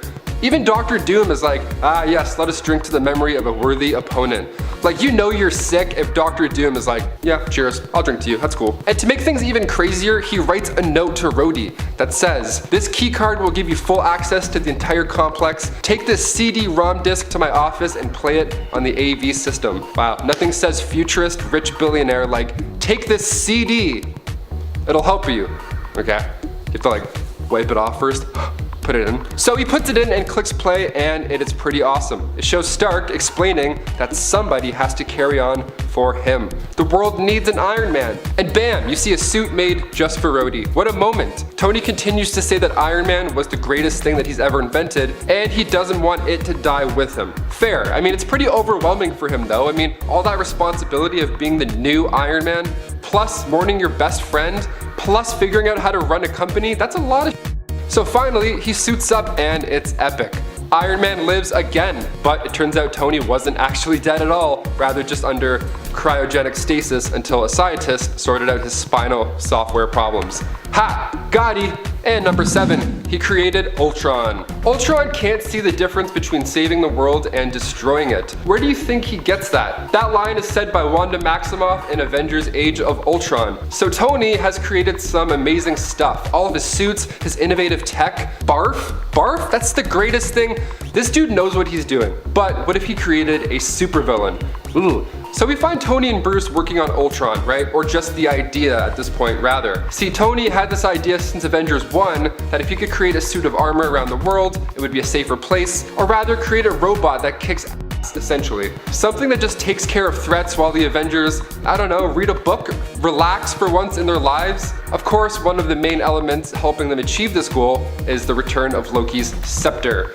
They think by studying the central power unit of the scepter, which ended up being the Mind Stone, one of the 6 Infinity Stones, they can finally solve this puzzle and be safe. Tony ends up accidentally infusing the consciousness from the Mind Stone into this evil, jealous killer bot that mirrors many aspects of Tony Stark. So Ultron immediately starts to learn about what he is and who the Avengers are, and with his brain being the super AI, he decides They've all just gotta go. And by the end of the movie, we have a horribly damaged Sokovia with roughly 177 deaths. One of those deaths being Charles Spencer, a young American engineer killed in the final fight. Charles's mother ends up confronting Stark in Captain America's Civil War, which ultimately leads to, drum roll, number 6, Old Man Logan.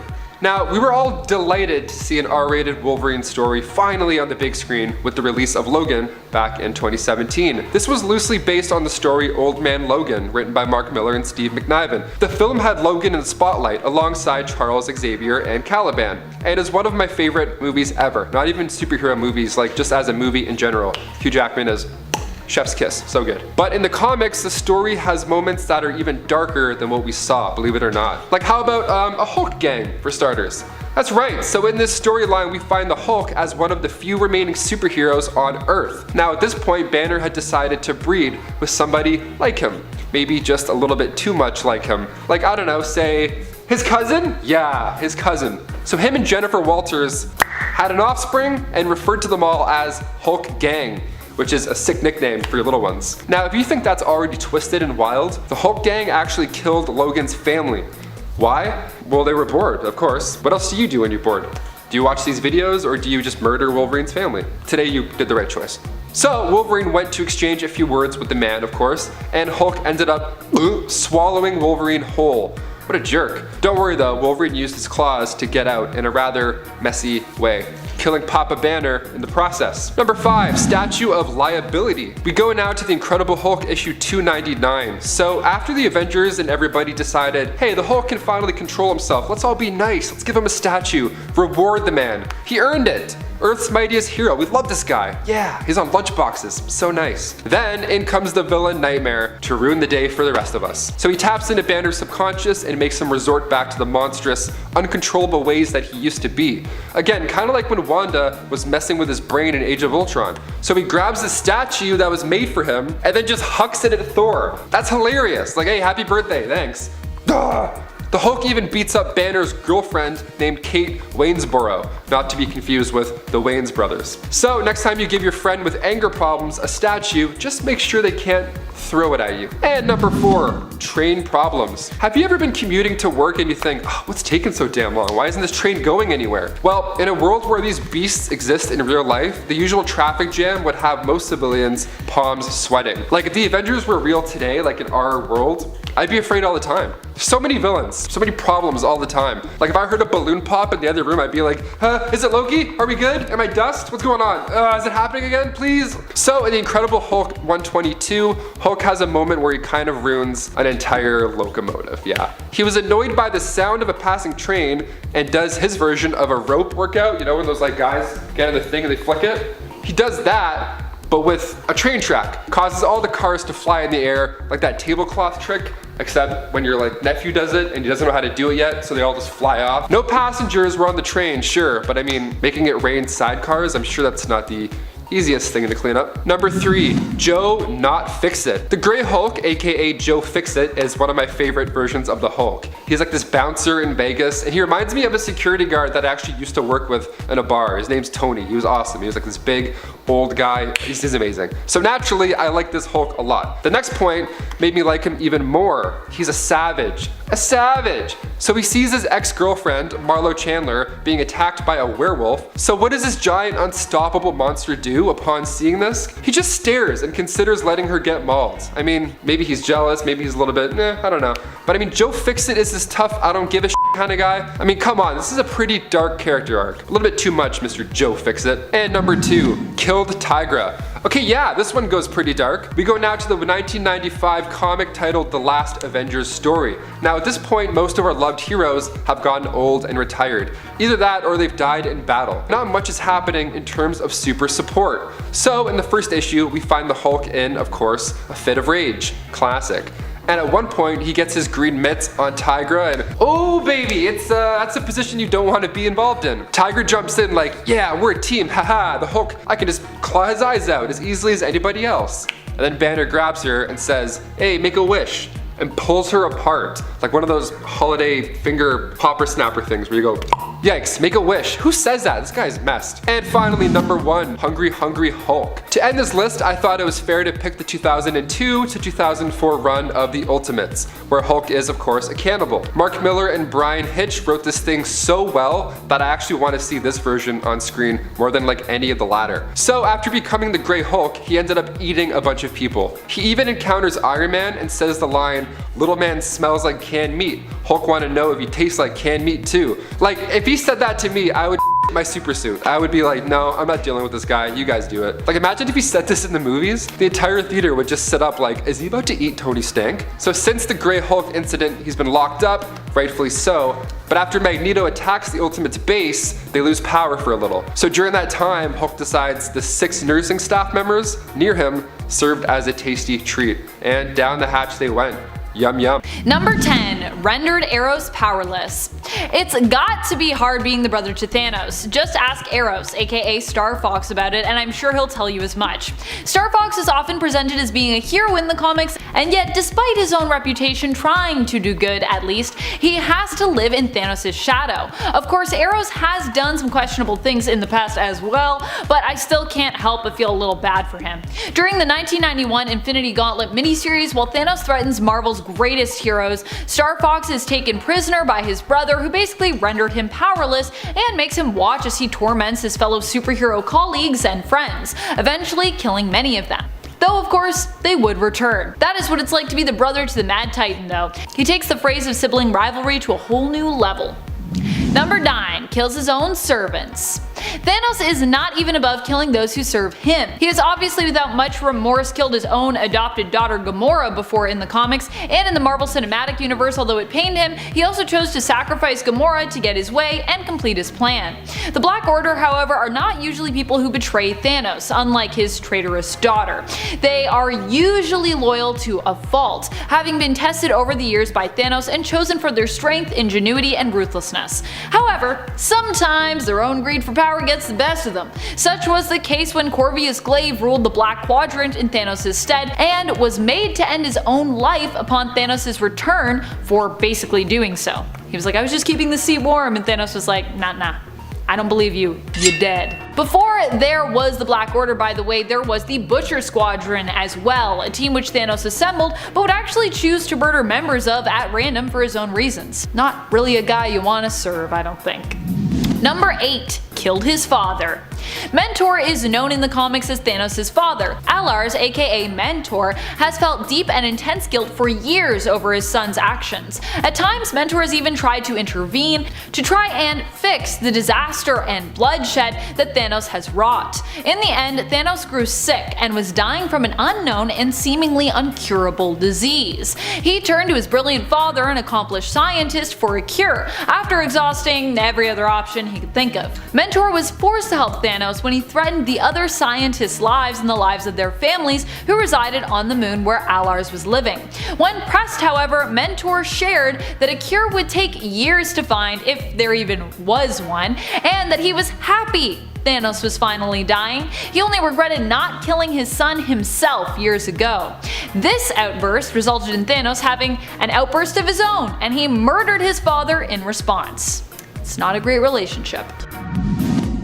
Number 7, torturing Barracuda. So Barracuda is admittedly a villain in the comics, but still the way Punisher disposes of villains can sometimes just be so graphic and awful that it leaves you sympathizing with them. That was the kind of fate Barracuda was resigned to, a villain introduced during Garth Ennis' time writing The Punisher in the 2004 Punisher series, which was part of the Max label at Marvel. This Punisher, by the way, is also resigned to another alternate world as well, and honestly a lot of his actions were pretty horrific. So yeah, this is not Earth 616, my friends. This is Max, adult comic stuff. When it came to Barracuda, Castle punished him by connecting some sensitive parts to a car battery and shocking the heck out of him. Later on, he would try to kill Barracuda in an explosion, but only severely burn him. Then he would chop off both his arms and bury a pickaxe in his chest before shooting his head to bits with an AK-47. It's pretty awful, I gotta say. Number 6. entire family was murdered in the Old Man Logan story.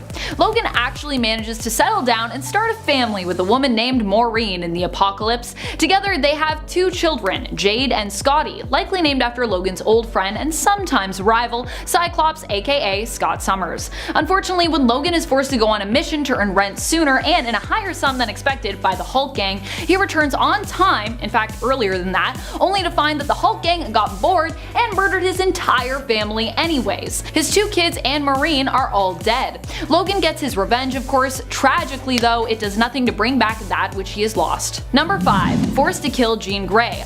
Multiple times too.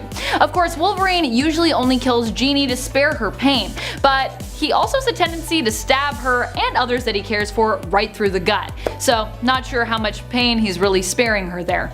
In fact, I feel like, as someone who wields a sword, if you really want to hurt them, you usually stab them to the gut. Just saying. Wolverine has been asked to kill Jean multiple times. One time he was asked to kill her an innumerable amount of times all in one go, when she believed her deaths would weaken the Phoenix Force, and so asked Logan to kill her on repeat for goodness knows how long. Of course, as we've seen in the newest Wolverine series, when once again Logan kills Jean, this time not on purpose, it hurts Wolverine to have to do this. He doesn't like to hurt the ones he loves, yet he often feels as though this is a cycle that will never end, which is also why he tends to keep to himself more often than not, because he doesn't want to risk hurting those who get close to him. Aww. Number 4. Sent to Hell. The Red Right Hand and Mystique were the ones responsible for this plot. Mystique lured Wolverine into a ritualistic circle where his soul was then sent to hell. Wolverine's soul was not only tormented, but his body actually became the host for a demon, being known as Helverine on Earth, an entity who sought to destroy everyone Logan had ever cared about. In Hell, Logan had to face the ghosts of his past. Mariko, who was herself in Hell, was even ordered and forced into torturing Logan. She ended up in Hell due to the fact that she was the head of the criminal Yoshida family. Yikes. Number 3. Forced to kill Daken. While Daken has definitely earned his father's ire, the truth is Wolverine has never wanted to kill his son. Not really. Despite the fact that Daken has attempted to kill and has effectively tortured Wolverine for years in the comics, Wolverine struggled to accept the fact that he had to end Daken's life when the time came. Later on, it was revealed that although it had been Wolverine's choice to kill Daken, drowning him in a puddle, which actually ended up being a much more emotional moment in the comics than it sounds, it had actually all been part of Sabretooth's plot to torment his nemesis, Wolverine. Sabretooth had manipulated Daken knowing that Wolverine would be forced to kill him. Number 2. Murdering his kids. If you think killing Daken was bad, keep in mind that it wasn't as bad as this next point. Wolverine was manipulated into facing and killing his own children by his own son Daken himself. Daken had been working with the Red Right Hand, an organization focused on destroying Wolverine's life due to their common hatred of the hero. Daken, working in collaboration, brought a team known as the Mongrels together, which was comprised of Wolverine's as yet unknown children. They would remain unknown too, as Wolverine was forced to kill them when the Mongrels attacked him and refused to stand down. It was only after they were all dead that it was revealed to him that the team was entirely made up of his own flesh and blood. His own kids! Shocked and traumatized at this discovery, Logan knew he could never make amends but took it upon himself to at least give them a decent burial. Number 1. Manipulated into murdering all of the X-Men. In the alternate future belonging to the Old Man Logan universe of Earth 807128, Wolverine has seen and experienced some of the worst things ever. This alternate version of Logan no longer goes by the name Wolverine in that future. That's because he was the one responsible for murdering the entire X-Men team, and all the students residing at the X-Mansion. But it wasn't his fault. Wolverine at the time was manipulated into doing so by Mysterio, who created an illusion that made Wolverine see everyone in the mansion as a villain and an intruder. The illusion faded away only after Logan had killed everyone, with it being revealed that his last opponent, whom he thought was Bullseye, had really been one of his closest allies, Mutant Jubilee. Sad. Number 10. Lost his nose. After Wolverine lost his adamantium from Magneto ripping it out of him, which was also a pretty terrible thing he suffered through, he also lost his nose along with it. It seemed that without the adamantium, Wolverine then reverted to an animalistic state, which has been on and off characterized as some part of his mutation, or alternatively, he gets it from his biological father. During the time he was without his adamantium as such, he also started to appear more animal-like, and as a result somehow lost his his nose for some time in all the chaos of art that followed. Though thankfully, Logan would eventually get his nose and his adamantium returned him once again. Number 9. Possessed by the Black Blade. The Black Blade was forged by a man named Muramasa himself, a legendary sword master who built the blade using a part of his soul. Known for being a madman, the fragment of his soul would live on and possess whosoever wielded it, making them also mad and in essence bloodthirsty. We saw this happen to Jessica Drew in the 1989 Wolverine series, and then saw Wolverine manage to save Jessica when he himself took the blade from her. He thought this would kill her, but instead the soul of Muramasa within the Black Blade merged with Wolverine's, seeing him as a kind of kindred spirit of sorts. Wolverine then found himself possessed, and during this time almost killed Jessica Drew and the Silver Samurai as a result. Fortunately, he managed to assert his own will and reject the Black Blade's influence in the end, but being possessed is of course never fun, although I don't think he would have been too beat up if he had ended up killing the Silver Samurai while possessed. Number 8. His wolf family getting murdered. Wolverine has more origins than I have fingers. One such origin tale for him allows us to see him living with wolves, retreating to the wilderness after suffering a great trauma. The pack he lives with has become his family, and he takes great pride in taking care of his family and their newest cubs. However, Wolverine's curiosity one day gets the better of him when he and his pack run into the White Bear, a mysterious and uncommon sight for them. Wolverine senses the bear is out of place and tries to help it by leaving it gifts of food. Unfortunately, he seems to be unable to help it, until the bear one day manages to follow the scent of Wolverine's pack, tracking them down and slaughtering them. Wolverine returns home to find his family killed and devoured by the bear. With a mix of emotion, Logan himself strikes out and kills the bear, falling himself but recovering after a short while. Poor Wolverine can't even have a wolf family in the comics without some tragedy coming along and ruining it. Number 7. Forgot who he was. The amount of times that Wolverine has had his memories blocked, altered, and experienced amnesia is numerous. If you go back to some of his early years in the comic, he even seems to be somewhat lost in terms of really knowing who he is or why he is the way he is. In Claremont's Wolverine run from 1989, Wolverine even seems to have very little idea of what his early life was like. At this point, he even seems to believe that his claws are completely made of adamantium, and that they were even implanted inside him and are not actually part of his mutant powers, but he doesn't seem to recall who implanted these claws or why. Later on, we learned that Weapon X was responsible for the adamantium that was fused and coating his skeleton, and that his claws underneath were actually made of bone. We'd also learned that these bone claws were part of his mutation, and not created in some lab like he'd originally believed. Due to the amount of times his brain has been tampered with and his unique healing factor, Wolverine on a regular basis seems to forget various things about his past. His mind is constantly foggy when it comes to what he has done and even sometimes who he is. Number 6. Child Killer. You wouldn't think that Thanos would make a great father, and he doesn't really. But that hasn't stopped him from siring many children throughout the galaxy and adopting others at times. Gamora is his adoptive daughter, but he also has a naturally born son named Thane. In fact, Thanos even attempted to find his son at one point during Infinity. He didn't want to find him to reconnect though, or repair a lost or severed connection. He wanted to find his son in order to kill him. Not knowing where to look, he decided the best course of action was to kill as many children within Thane's possible age group as possible. Thanos disguised this plot as one of conquest, ordering planets to pledge fealty to him and offer a tribute of the heads of their youths between the ages of 16 to 22. Number 5. Influences Thane. This doesn't sound so bad as a title for a point, until you realize just what that influence did. Thane was Thanos' son, whose mother had been an Inhuman. Before Thanos showed up, Thane was a healer and didn't know that he was Thanos' son. Thanos, in his hunt to eliminate the child, demanded the heads of Attilans and therefore the Inhumans' children. This ended with a fight where Thanos fought Black Bolt, and Black Bolt detonated a Terrigen bomb. The bomb was so massive it triggered Terrigenesis in all those who had an Inhuman lineage on the planet Earth's surface, including, you guessed it, Thane. Thane's power was death, and he instantly went from trying to save people to basically killing everyone around him in an instant. Pardon my snapping. completely unaware of what was happening.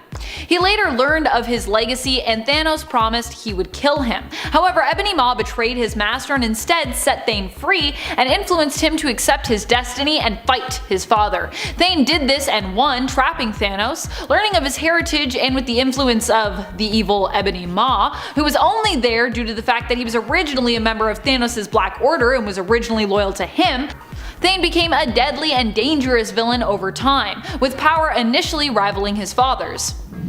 Number 4. Mass extermination policy. We all know Thanos as someone who is heartless, ruthless, and who kills to get closer to his one true love, Lady Death. And yet there is another reason he sometimes is known as a mass exterminator when it comes to various species and alien worlds. In the 2019 Thanos series, we see him going up against one of his greatest foes, Magus, and we see how he attempts to prevent Magus from expanding his universal Church of Truth, a much more evil religion than it sounds, let me tell you, by killing everyone, in order to prevent Magus from ever being able to convert them. You can't convert people if they're dead. While really joining Magus' church also is not an ideal scenario anyways, killing them to prevent this is intense and cruel. In truth, Thanos has always enjoyed killing, so to him it's likely like hitting 3 birds with 1 stone. He not only gets to rob Magus of converts, but also gets to revel in death, and also gets closer to Lady Death through killing. Yay! Number 3. Brought peace to the world. If you don't know Cosmic Ghost Rider, here's the abbreviated version of his backstory. He's basically a superpowered Frank Castle from an alternate world where Thanos killed everyone. He is the power cosmic and is also a spirit of vengeance and a Ghost Rider, likely the last one. He's also been around so long and alone for so long that he's pretty mentally unstable. He was one of the last to stand against Thanos, but eventually ended up joining him because there wasn't really anyone else left to fight alongside, and he realized he couldn't beat Thanos at the end of the day. Cosmic Ghost Rider first appeared in 2016's Thanos series and would get a few mini-series of his own thereafter. His self-titled series shows him stealing baby Thanos so that he might raise him to be better, thereby preventing all the death and destruction we've come to know Thanos for. But even with Cosmic Ghost Rider's insane but well-meaning influence, we learn Thanos cannot be fixed. At first, CGR thinks he succeeded, but he later learns when he runs into Thanos from the future that his Punisher Thanos of a son has somehow grown up to be an even worse tyrant than without his influence, proving that even when people try to raise Thanos right and try to prevent him from becoming some crazy tyrant, it will still always end badly. Thanos forcefully brought peace to the world, and when others resisted his rule, he killed those who opposed him and created internment camps to keep the rebels in. Number 2. Sacrifices millions for the love of a lady. In the comics, Thanos merely wielded the Infinity Gauntlet and snapped those out of existence to simply get closer to Lady Death, who he was wooing. That's right, in the comics the snap was simply an attempt to impress his eternal crush. Killing billions just for a chance at love with someone? A chance? That's pretty terrible if you ask me. Number 1. Killed Death. If this feels like a paradox, well, it kind of is. But we need to remember, in the Marvel Universe, for Thanos anyways, death is not just a concept, but is also a person, Lady Death, his love. In an alternate universe, however, Death and Thanos have a different relationship, less of an unrequited love story, as Death is posing as Thanos' mother, until Thanos realizes that Death actually has been lying to him and takes revenge on her by killing her. This doesn't sound so terrible until you realize the ramification of this action, as Thanos does in the story. Basically, killing Death messes with the whole balance of the universe and everything, which, as we've seen in other alternate worlds like the Cancerverse, can be very, very bad. Of course, this doesn't go as terribly as the Cancerverse, as this happens in Earth X, an alternate world known as Earth 9997, and we at least don't have the influence of the many angled ones in this alternate world to worry about.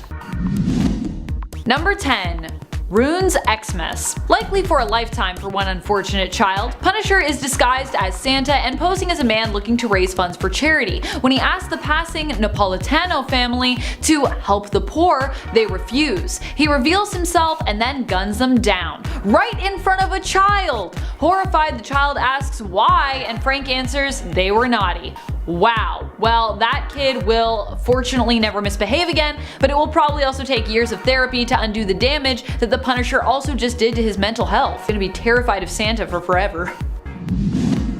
Number 9. Murders litterbugs. Although this story was later retconned somewhat in an effort to explain away the Punisher's intense and erratic behavior here, when it was first released, this behavior was considered canon. Punisher had recently returned to the streets, condemning them and their inhabitants as being worse than ever. He was out to punish those who caused any harm to others or society in general, which meant zero tolerance for litterbugs. At one point, we watch as he guns down a couple in the rain who discard a soggy newspaper onto the ground they've been using as a makeshift umbrella. Aren't newspapers compostable, Frank? I mean, I guess they take a long time to decompose, so it's still not amazing for the environment, but still. Professing in his internal monologue that littering is a crime, the Punisher fires at the couple, and we see at least one of them topple over in the corner of a panel. Their fate isn't confirmed, but it's definitely heavily implied here that he just killed them for littering.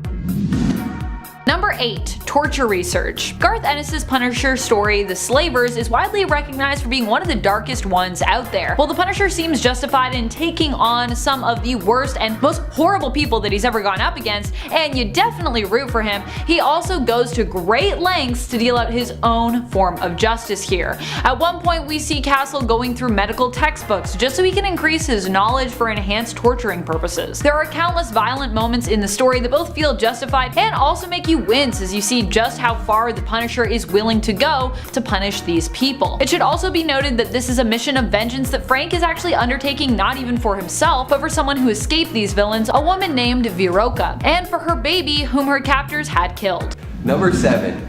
Slide. This guy was a chemical engineer who created a chemical coating that eliminated all friction between that object and surfaces. He's like the opposite of Trapster. He invented the ultimate lubricant. Then this evil tycoon buys up the company that he works for and shuts down the lab. Slide, aka Jerome Beecher, was going to build his own company founded on the non-stick solution he invented, but no bank was willing to give him a loan. So he did what anybody would do and decides to rob the bank. He makes himself a costume out of this material and, free from the clutches of friction, is able to zip around skating on the ground up to 30 miles per hour and can't be stopped, not by people's grabbing hands or even Spider-Man's sticky webbing.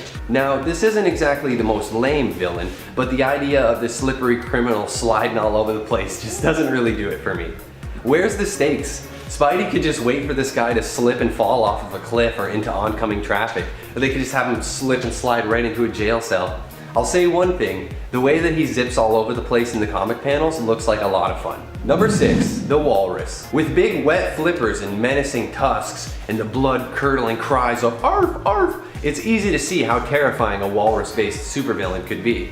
This guy is not. Hubert Carpenter was created when his uncle, a janitor, tried again and again to give Hubert powers. They exhausted the names of animals he could have the proportionate strength of all the way through the alphabet till they got to the letter W. He was totally stumped and then became inspired by a poster of the Beatles and becomes the Walrus. He goes on a classic spree of mass destruction, eventually seeing Beast lecturing at a university and decides to attack him to prove that he's the greatest product of modern science. Hilariously enough, it's actually Frogman who gets the credit for taking him down later, and this really gets the blubber boiling. Spider-Man can't help laughing when he meets this guy and winds up taking him down for the second time with just a tap of his finger. Coming in number 5, we have typeface. You know what everyone loves? Signage! So why don't you make your persona based off that? I'm sure that will pull in a ton of people and you'll become one of the most famous supervillains of all time. No way, man, signage is super lame. Well, typeface, also known as Gordon Thomas, didn't think so,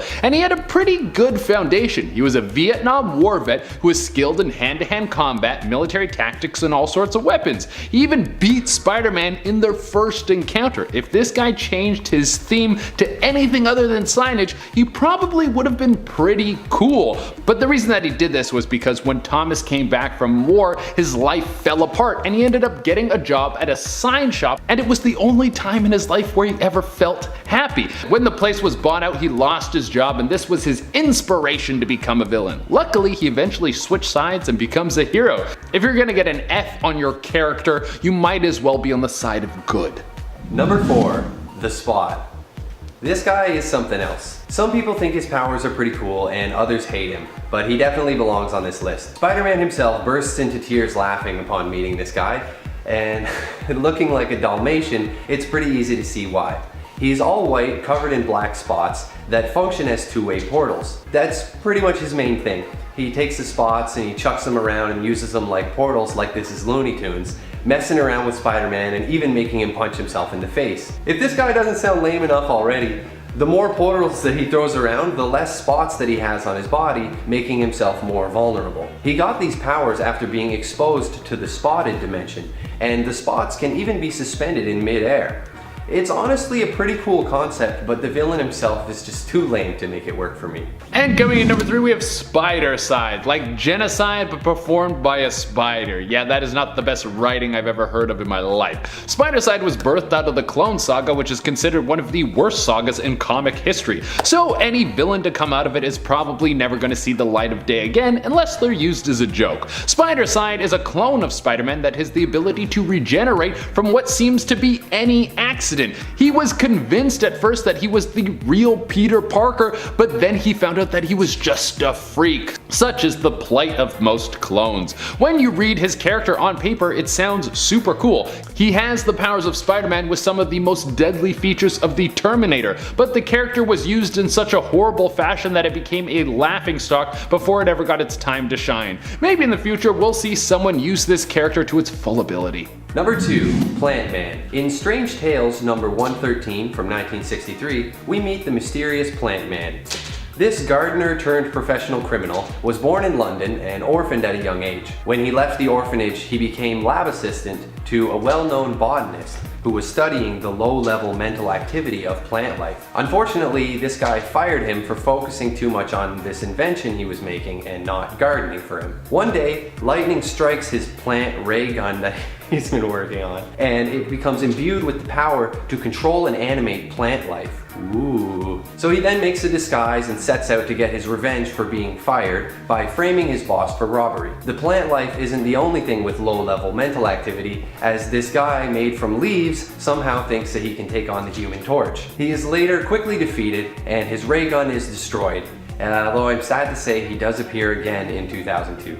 And coming at the number 1 spot, we have Big Wheel. This villain's theme is a massive wheel that he rides around and it has guns on it. Reading some of these is like watching a breakdown of a group of YouTubers trying to find out what they need to do so they can set their channel apart from everyone else. Like maybe if I was the wheel guy, then people would like my content. Well, Big Wheel's just an ordinary guy until the Tinkerer gave him something that was probably a prank, a massive wheel that could ride around and had guns on it. You think something like that would be extremely hard to control, and you would be right. Big Wheel would die when he lost control of his massive wheel car thing and fell into a river and drowned. Here's a lesson for any future villain. If you want to pick a gimmick that is going to set you apart from the rest, before you make a hard decision and invest in a giant wheel that will get you killed and make you look like a fool, you should probably hire a think tank to come up with a better idea. Like I said earlier on in this list, you can pick whatever power you want when you're building it from scratch, so why go with wheels? Number 10, drugged and tortured. Classic. Those are two things you never want to happen to you, in that order either. Age of Ultron was an event that went down in 2013, and I gotta tell you, nothing is worse than waking up and realizing you slept past your alarm. You feel panicked, you feel all hot in your chest, you feel stupid, and you still feel tired. Worst of all, you don't even get any more rest. It's just stress and anxiety all in one ball. But how about sleeping through the end of the world? Yeah, that's right. That's exactly where Peter Parker's story begins in all of this Ultron madness. He wakes up and the world is in ruins. Desperate to help and find answers, he hits the streets, only to be drugged and kidnapped by Ultron's goons. He then waited, badly beaten, to be sold to Ultron. So it's bad, it's getting worse and worse. So after a daring rescue from Hawkeye, the team actually is frustrated with Hawkeye and Peter. Tony walks over to use some tech just to make sure he's alright, but in doing so could potentially compromise their secret location. Damn you, Tony even says to him. Sad. Imagine if Tony said damn you to you, you'd be like, oh, please. And before we go on to number 9, guys, if you could go ahead and toss us a thumbs up, because it really helps us out here at our studio. You guys are the best. Thank you so much for watching and supporting. Okay, back to some sad Spider-Man times. Number 9, Aunt May. This time a little bit different, but still the same. So with Miles Morales breaking the internet more and more every day with Spider-Man 3 rumors, and of course the Spider-Man Miles Morales game, it's fair to look back on the saddest part of that first PS4 game. Peter is faced with the ultimate hero scenario. If he uses the antidote to save Aunt May, there won't be enough to save everybody else from the Devil's Breath bioagent. And it's really well done. I mean, many gamers, including myself, definitely shed a tear at this point. My throat got tight. I was like, hey, skip, I don't want to see it. What if we use it to cure someone right now? Then there won't be enough to cure the others. So when the game was being made, interestingly enough, the big ups didn't want them to kill Aunt May at first. But then once they saw the flow of the story and how things were playing out, they simply said, you can kill Aunt May, you've earned it. You earned a pardon. Number 8, Bike Messenger. Why, Peter, you're bleeding. Oh, yeah. I stepped off a curb and got clipped by one of those bike messengers. Yeah, for sure, a bike messenger did that to your arm, not razor blades made by the Green Goblin. Yeah, so this dinner scene is anxiety central. Similar energy to when Michael Keaton's Vulture is grilling Peter on the way to the dance. Yeah, that injury is one of many in the Spider-Man trilogy, but it's the location of the injury that gets Peter in the most amounts of trouble. Right on his arm, front and center. It was this moment where Norman Osborn realizes that he's Spider-Man. If only you sat on his left, would have been smooth sailing. Come on, man, you have senses. Your right is my left, you gotta flip it, here you go. Number 7. Became a heartless killer and died. Introduced in What If Spider-Man vs. Wolverine in 2008, Assassin Spider-Man is a serious dude. This version of Spidey becomes an assassin that works alongside Wolverine, which sounds super awesome and not like one of the worst things to ever happen to him. However, he eventually becomes kind of jaded, with no qualms about killing and just doing whatever it takes to get the job done. Worse still, this version of Pete doesn't even make any quips or crack jokes like the Spidey we know and love. He literally has a gun in his web shooters. He is eventually recruited into the Spider Army, but later he tragically dies. Still, not the worst thing to happen to Spider-Man. Number 6. Turned into a lizard beast and then died. In this universe, it was Gwen Stacy who was bitten and received spider powers, and the experience had a profound impact on Peter Parker. Pete idolized Spider-Woman and was desperate to be like her. So desperate in fact that he experimented on himself in a scene that goes horribly wrong, and he's transformed into a terrible lizard-like creature. He shows up in this form at the Midtown Senior Prom, where he does battle against Gwen. After a serious beatdown, Peter returns to his human form, but he still dies from his injuries. Being dead has probably got to be one of the worst things that's happened to Peter, but it's not as bad as all the suffering that some other versions of Spider-Man go through. Number 5. Became a werewolf. This version of Spidey appears in Marvel Zombies Army of Darkness Volume 1. He doesn't really have a large role or anything, but being transformed into a werewolf has got to be a new low for Spidey. In the comic, we see him with big old wolf ears and big hairy arms ripping out of his costume, and it is not lit. Can you imagine werewolf Spider-Man swinging through the moonlit sky chasing you down to eat you? Yikes. The werewolf web-slinger and his fellow superhero werewolves ravage the world and eat Galactus, later chasing after Ashley Williams when he appears in this universe. Number 4. Killed by Thanos. Is there anything worse than ceasing to exist? When Thanos performed his legendary snap with the Infinity Gauntlet, literally half the universe was wiped away, but I was too busy worrying about Spidey to even comprehend the destruction. Seeing Spider-Man disappear like dust on the big screen was seriously heart-wrenching for a lot of people, but it also spawned a generation of hilarious memes, perfectly balanced as all things should be. Luckily for us, these events are undone eventually, but man, there's nothing like seeing Spider-Man die to sober you up. Number 3. Became one of the 4 horsemen of Apocalypse. This has actually happened to Spider-Man on 2 different occasions.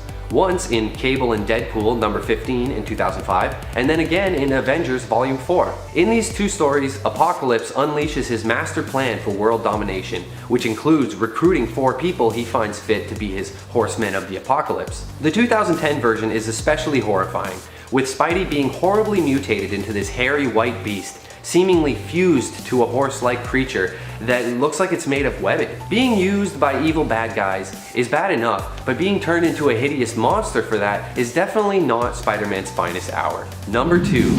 Been the last person alive on Earth. This version of Spider-Man is actually Ben Parker, in an alternate reality where he received spider powers when he accompanied his nephew Peter to a science demonstration and was bitten by a radioactive spider. Ben decided to use his powers to help others, but retired after his nemesis, the Emerald Elf, discovered his identity and killed his wife and Peter. Later on in life, Ben is approached by Ezekiel Sims, who warns him of the imminent arrival of Morlun, devourer of totems, on a mission to destroy all spider-folk. Ezekiel allows Ben to hide in his bunker under Sims' tower, and while he's there, the whole city of New York and presumably the world is subjected to nuclear destruction. He only emerges from the bunker later when the other spider totems arrive in the universe to enlist his help. He is reminded by the OG Spider-Man of his own advice about great responsibility, and he suits up one last time to help the Spider Army. It must have been really lonely just sitting around in that bunker though. Damn. And here we are at number 1. Turned into a zombie and ate Mary Jane and Aunt May. This one is just seriously messed up. So in this story, a zombie virus is infecting heroes like Luke Cage and Hawkeye, and eventually Spider-Man as well. After being bitten by Colonel America, Spidey takes a punch that dislocates his jaw, and then in this fight realizes the level of destruction happening all across the city. He realizes in the moment he's gonna have to go save Mary Jane and Aunt May, so he just bails, swings off to go and save them ASAP. Unfortunately, he does show up a little too late, and the zombie virus is already working its way through his body. When MJ approaches, he lashes out and bites her, and as she turns into a zombie, Pete sets to work on Aunt May. Ultimately, we are treated to this horrifying scene in which Spidey holds up Aunt May's severed head and screams at it. Yeesh. Kicking off the list at number 10, Buried by Kraven. In the storyline Kraven's Last Hunt, published in 1987, it has quite an interesting illustration on its front page. We see a dark Spider-Man crawling out of a grave with the tombstone reading, "Here lies Spider-Man." Weird, what's going on? This 5-part series, of course, as you would guess, centers around the death of Spider-Man. So Kraven is frustrated after his failed attempts to catch Spider-Man, so he comes up with his plan and seemingly shoots him dead. So Kraven buries him, and even worse, he takes Spider-Man's suit and takes his place. So now, Kraven's roaming New York and brutally attacking criminals, including a group that was assaulting Mary Jane. So then 2 weeks later, Peter wakes up from the effects of the tranquilizer and digs himself out to freedom. Then when Spider-Man confronted Kraven, Kraven was like, "No way buddy, I'm the real deal. I'm doing this hero gig now, not you. Get out of town. Beat it, mister." And Kraven releases Vermin, which is just a great character. So he attacks Peter thinking he was the same Spider-Man that had given him a beatdown before. So then Peter has to now convince Vermin otherwise. Vermin is actually about to kill Peter until Kraven intervenes. Talk about a bad couple of weeks. Yeesh. And before we continue this list, guys, if you haven't already, make sure you toss this video a thumbs up because it really helps us out here at the studio. You guys are the best. Thank you so much.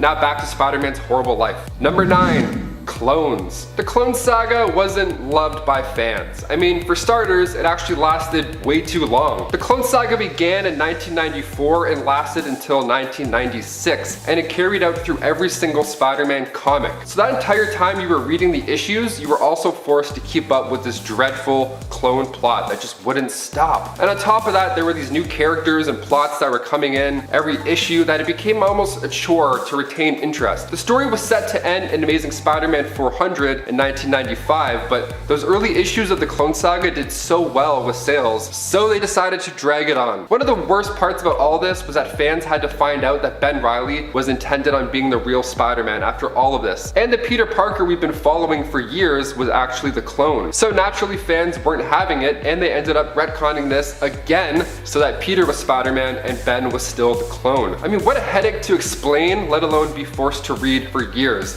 And the worst part of the bunch being maximum clonage. This issue, that's when it goes the worst. So check it out, or don't. Number 8, best friend problems. It's always incredible to me when a superhero has a bully. Like, it always happens. And I mean, sure, it's a nice message to audience members not to be a bully. You know, you never know what battle somebody else is fighting at home. And it's usually a nice reveal. Like, Flash Thompson is more of a lighthearted bully in the new Spider-Man movies. He kind of looks up to Spider-Man, but he doesn't look to Peter Parker. It's a fun dynamic to play with. So when we meet Harry Osborn and see his arc, it's pretty wild. Harry initially wasn't a fan of Peter Parker in the first place. He thought he was a snob. But then he realized Peter's distance was actually due to his aunt's health problems, and the two of them ended up becoming good friends. In the 2002 Spider-Man film, we see the beginning of a best friend becoming the villain, and this time propelled by jealousy. And it was a nice relationship to see on screen. It added a lot to the film. We have James Franco playing Harry Osborn in the original trilogy, and by the time the third one rolls around, Harry is a full-on villain, sporting the new alter ego, the Green Goblin, taking the place, of course, of his father, Norman. Harry and his father's relationship was never easy breezy, even before Norman became a supervillain. So Peter was helping Harry get through problems with his father, and Spider-Man was fighting the Green Goblin. So we were treated to these layers of who knows what, and all these dynamic relationships playing in with each other. And it's what made the first Spider-Man movie so good. In the comics, when Peter and Norman finally figured out who each other really was, Norman suffered from amnesia after the fight. So Peter made up this story about how Norman was actually injured while he was helping Spider-Man fight the Green Goblin. Not a bad save. So Peter went to the hospital to check up on him, see how things were going. And then Harry saw this as a sign that the two of them were friends. So sometimes your bestie gets close to you, sometimes they try and kill you with their dad's glider.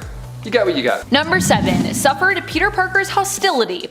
There are multiple times that Mary Jane has suffered being emotionally mistreated by Peter, but this moment in retrospect for me is one of the worst. Just after Gwen died, Peter was caught tearfully mourning her by MJ, who had been waiting in Harry and Pete's apartment. She was in a lot of pain at the time, having just heard of Gwen's death and mourning her basically best friend, Gwen, herself. Peter, however, did not want to hear it and insisted his pain was actually greater than hers, and that she couldn't possibly understand how hurt he was. Wow, what a cruel and immature way to respond. Like, I know Peter was hurting, but ouch. MJ did not deserve this. He also goes on to say, "Don't make me laugh, Mary Jane. You wouldn't be sorry if your own mother died." Whew. This stings quite a bit given what we now know of MJ's past, that Mary Jane's mother did die, and that it was extremely painful for her. Granted, Peter might not have known this yet, in fact I'm pretty sure he didn't in terms of continuity, but still, ouch. I'm sure when he found out about that later, he thought back to those words and was like, oh, I was pretty terrible, that was bad. I hope he apologized to her later. Number 6. Fan hate. The fan hate that we see by some is actually seen as being created somewhat by Marvel's hate for her character, depending on who we talk to. So what's really going on here? Why do people hate MJ? Well, there are Spider-Man fans who blame Mary Jane almost exclusively for Gwen's death. Not like a conspiracy theory like, Mary Jane was secretly the Green Goblin or anything weird like that. It's more just that MJ basically caused Gwen to be killed because writers wanted MJ and Peter to be together. And many fans actually would have rather that he stayed with Gwen, who they think is a more suitable fit. So the way they see it, if MJ wasn't around, Gwen would still be around today. Then there are those who criticize her fancy-free lifestyle and just how she's kinda all about having fun. People didn't think that she was serious enough, though really with the context of her history, it's kinda hard to see how people felt this was like a problem. That's kinda just part of Mary Jane's characterization, and it makes sense if you know her history. Then there are those who feel she simply isn't well enough written, that she's basically an underdeveloped character without really much depth. Regardless, there is a lot of hate that gets thrown MJ's way that I think in most cases is very undeserved. Let me know what you folks think of this hate in the comments. Number 5. Had her marriage retconned. While this is pretty bad, her relationship with Peter Parker hasn't been all that great, which is why I'm ranking this one so low. Given all that MJ has gone through during her marriage, it might be better honestly if it never happened. Although I'm sure Mary Jane's love of Peter would prevent her from ever agreeing with me. Because yeah, that love is pretty strong, Tiger. Mary Jane and Peter's marriage was the price that Spider-Man was asked to pay Mephisto in exchange for his help in saving Aunt May's life. Rather than let his elderly Aunt May pass away, Peter agreed. Which is pretty crazy considering, Aunt May's really old, so you could've just maybe let her go, but I guess not. And if you're wondering why he didn't ask other people for help here, who are superheroes, magic users, scientists, and or doctors, there's some people I'm sure that are all of those things, he actually did ask them for help, and apparently no one else could help him. This was a truly terrible comics moment, but it happened and it resulted in Peter's and Mary Jane's lives forever being changed. Number 4. Thought dead, then kidnapped. Mary Jane was on a flight to a shoot when the plane exploded and she was presumed dead. For over a year in comics, MJ was simply a ghost, haunting Peter, who truly believed that she was actually gone. In reality, Mary Jane had been kidnapped by a mutant stalker who was obsessed with her and with becoming Spider-Man himself, known only as Stalker. It was revealed that this villain was a mutant who planned to use their telepathic powers to, in essence, become Peter and take over his life. Mary Jane was kept locked away and kidnapped by this villain for months before Spider-Man finally came to rescue her. In the end, she and Peter got away after she managed to knock out her captor using a chair to basically hit Spidey, which, because Stalker was psychically linked to him, hurt him more than it did Peter, who obviously is much more resilient, I'm sure, than Stalker. The whole thing, I feel like, should have really taken more of a toll on just about everyone involved, but hey, comics, so I feel like we never really talk about it again. Number 3, terrorized by Venom. One of the moments that caused a lot of grief and trauma for MJ took place when she was completely terrified by Venom's appearance and presence. Not only was MJ left almost broken by the experience, almost perpetually and severely afraid of the villain, but this wouldn't be the last that she'd see of Venom either. Venom has not only terrified MJ in the main continuity, but he has also done so in alternate universes too, where he has targeted both her and other members of Peter's and generally also MJ's family together.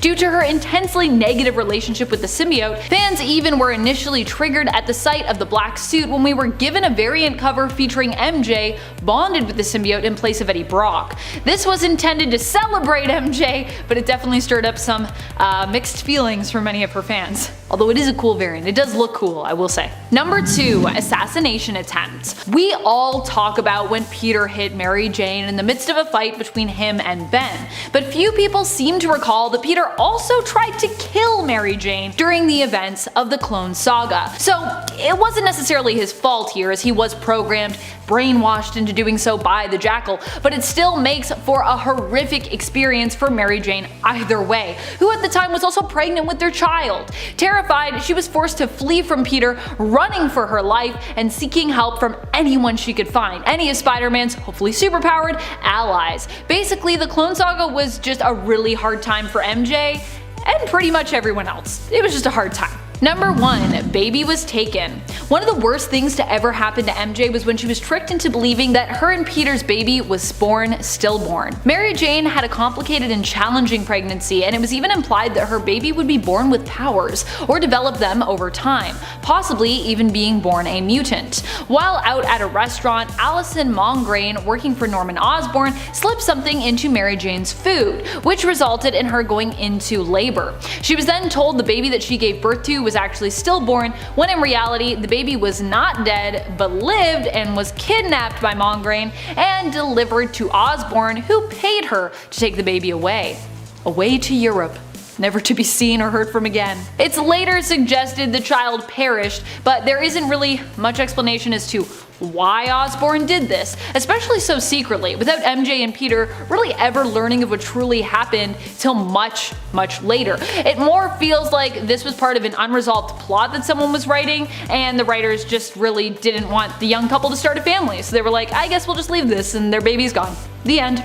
Coming in at number 10, we have Frogman. I mean, if you don't have any powers, you don't have to commit to a super lame animal. Frogman is Eugene Patilio. There was a time when he took his frog suit and he tried to take on some of the hardest hitting street level Marvel heroes. More than once did he come face to face with Spidey, and every time he was taken into the dirt almost immediately. And it's not hard to figure out why. The guy built a suit where the only power was how high he could jump. Like, if you're going to get your powers from some sort of accident or you're born with them, then you don't have a choice. You have to stick with whatever your weird power is. That's your life. But if you're building a power, then you can be whoever you want. Why would you choose frogs? There are so many other creatures you could go with. Like the Falcon. Even though he's not the coolest hero of all time, he's a million times cooler than the dude who hops around and tries to cause some havoc. On the bright side, Eugene's son eventually takes on the mantle of the frog suit and tries to be a hero, but on the downside, Eugene's son sucks at being a hero as much as his dad sucks at being a villain. So in the end, the family was doomed to be on the sidelines. I would like to see one of those what if comics where Frogman becomes the greatest hero of all time. Hey guys, if you like these videos and you want to see some more, make sure you hit that like button. Number 9, the Trapster. His name is Peter Petruski, and I can't believe how long he's been around. Marvel has him come back again and again, despite the fact that he's got no powers other than this weird paste gun. He invented a super adhesive liquid paste and loves using it for evil. He's redesigned his costume multiple times, always ridiculous and far too proud of himself, but he has definitely been around. He appears in multiple stories and has gone up against the likes of Daredevil, Fantastic Four, and of course Spider-Man. All with just a goo gun. He is hired by Red Skull at one point and even has a run-in with Ghost Rider. His paste was once confused for Spider-Man's webbing, and Trapster was furious to see Spidey getting credit in the newspaper for his crimes. Trapster is undeniably lame, but he's obviously got some fans because he's been around so long, so we'll leave him here at number 9. Lame, but not the worst. And coming in at number 8, we have Stegron, the Dinosaur Man. Once again, if you get to pick your powers, maybe you should shoot a little higher than being a species that already went extinct. They already lost the battle with nature. You think they will be able to take down superheroes? Stegron was originally Dr. Vincent Stegron. He was a scientist who took a liking to the serum which turned Kirk Connors into the Lizard Man, and he decided he would up the ante a little bit. He mixed the formula with dinosaur DNA and then shot it all up inside his body and turned into a dinosaur-human hybrid. He then went on to try and make an army of dinosaurs to try and take over the world, but was taken down by a force he didn't expect. It was winter. Dinosaurs are cold-blooded apparently, so when winter came around, they all went to sleep, including Stegron. If you're picking your superpower, you should go with something that can handle temperatures below 10 degrees Celsius. Unless you're in Florida or something. If you're down there, you can build the biggest dinosaur army you want, and the state would probably be fine with it. Number 7, Tony Stark's death. With rumors swirling around about the next Spider-Man movie being one within the multiverse, it's only fair to go back and look at some of the sad themes of Spider-Man Far From Home, with of course being the death of Tony Stark. So right off the bat, we see Peter struggling with the weight of the world, having everybody look at him as the new leading Avenger. With most of our other Avengers off-world, Spider-Man facing Mysterio couldn't have been more grueling. This poor kid even gets slammed by a train at one point. It's easy to say this is a time where Peter could for sure go without. Reconnecting with lost friends, dealing with much older classmates like bad boy Brad, who doesn't make the first year back in school easy for Peter at all. That plus Tony Stark's inventory just being handed off to him, that's a lot of responsibility. The kid's going through a lot of pressure and puberty too. I mean, probably. What a combo. And number 6, the affair. Gwen and Norman's affair, to be specific. This is an absolute nightmare of an issue, so of course we're throwing it in here. We go now to Since Past, which was this 5-part story that revealed that Gwen Stacy had actually had an affair with Norman Osborn. And they had kids named Gabriel and Sarah.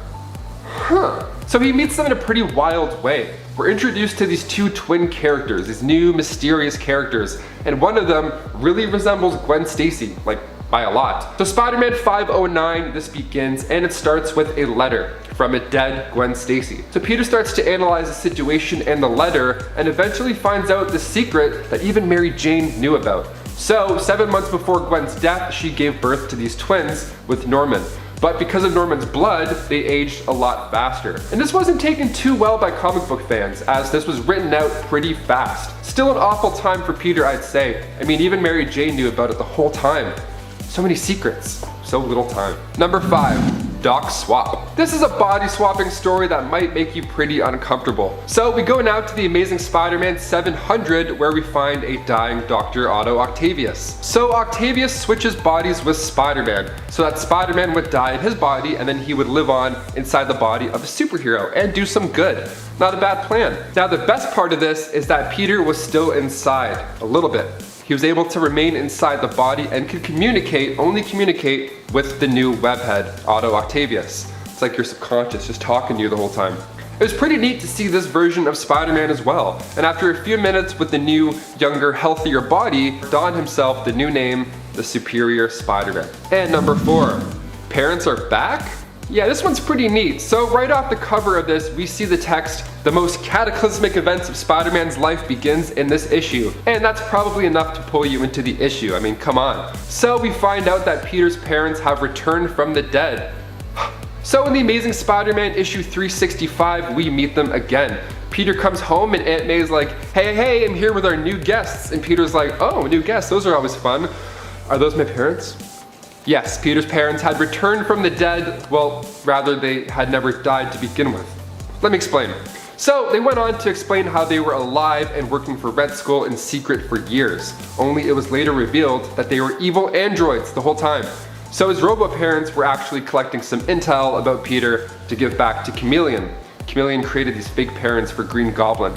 So many lies. Just a web of lies. Spider-Man web of lies. Now we got it. And number 3. Gwen Stacy's death. This one left average moviegoers stunned in theaters when The Amazing Spider-Man 2 hit the big screen. We finally see the death of Gwen Stacy, and it's beautiful. So of course this comes from the comics, specifically in issue 121 of The Amazing Spider-Man. The Green Goblin ends up dropping her off the Brooklyn Bridge, and although Peter has his trusty webs, sometimes the angle just doesn't quite work out, and Gwen's neck ended up snapping from the momentum. So this happened in the movie as well, and Eagle Eye fans could spot the clock tower in The Amazing Spider-Man 2 striking 12:10, which references issue 121. And the way the web shot out like a hand too, I mean, really? Right in the heart. This scene's amazing. I mean, of course it's really sad, but the music, the way it's shot, really drives this part home. I mean, it's sad that this scene was one of the last ones we got from Andrew Garfield's Spider-Man run. Sure, the movies weren't as good as the new installments, but it would have been nice to see where this Spider-Man went after this dark moment. Would have been pretty dark. We'll never know. I mean, maybe multiverse stuff. We'll see. And number 2, identity not so secret. If you stuck around until the very end of Spider-Man Far From Home, you were treated to a pretty sweet teaser. So of course we see J.K. Simmons reprise his role of J. Jonah Jameson in what starts out as a pretty comical scene. Now of course we're happy to see him back in this Spider-Man universe, but he comes bearing bad news. He ends up showing leaked footage from the final battle with Mysterio, and in the footage we see him shout out Spider-Man by his secret identity, Peter Parker, and a nice little photo to go along with it too. Now this isn't the first time this has happened. Back in the comics before the Civil War storyline, Peter takes a page out of Tony's book and reveals his secret identity to the world. And after that, things go south quite fast, including a hired gun setting his aim on Aunt May. And finally, number 1, you guessed it, Uncle Ben's death.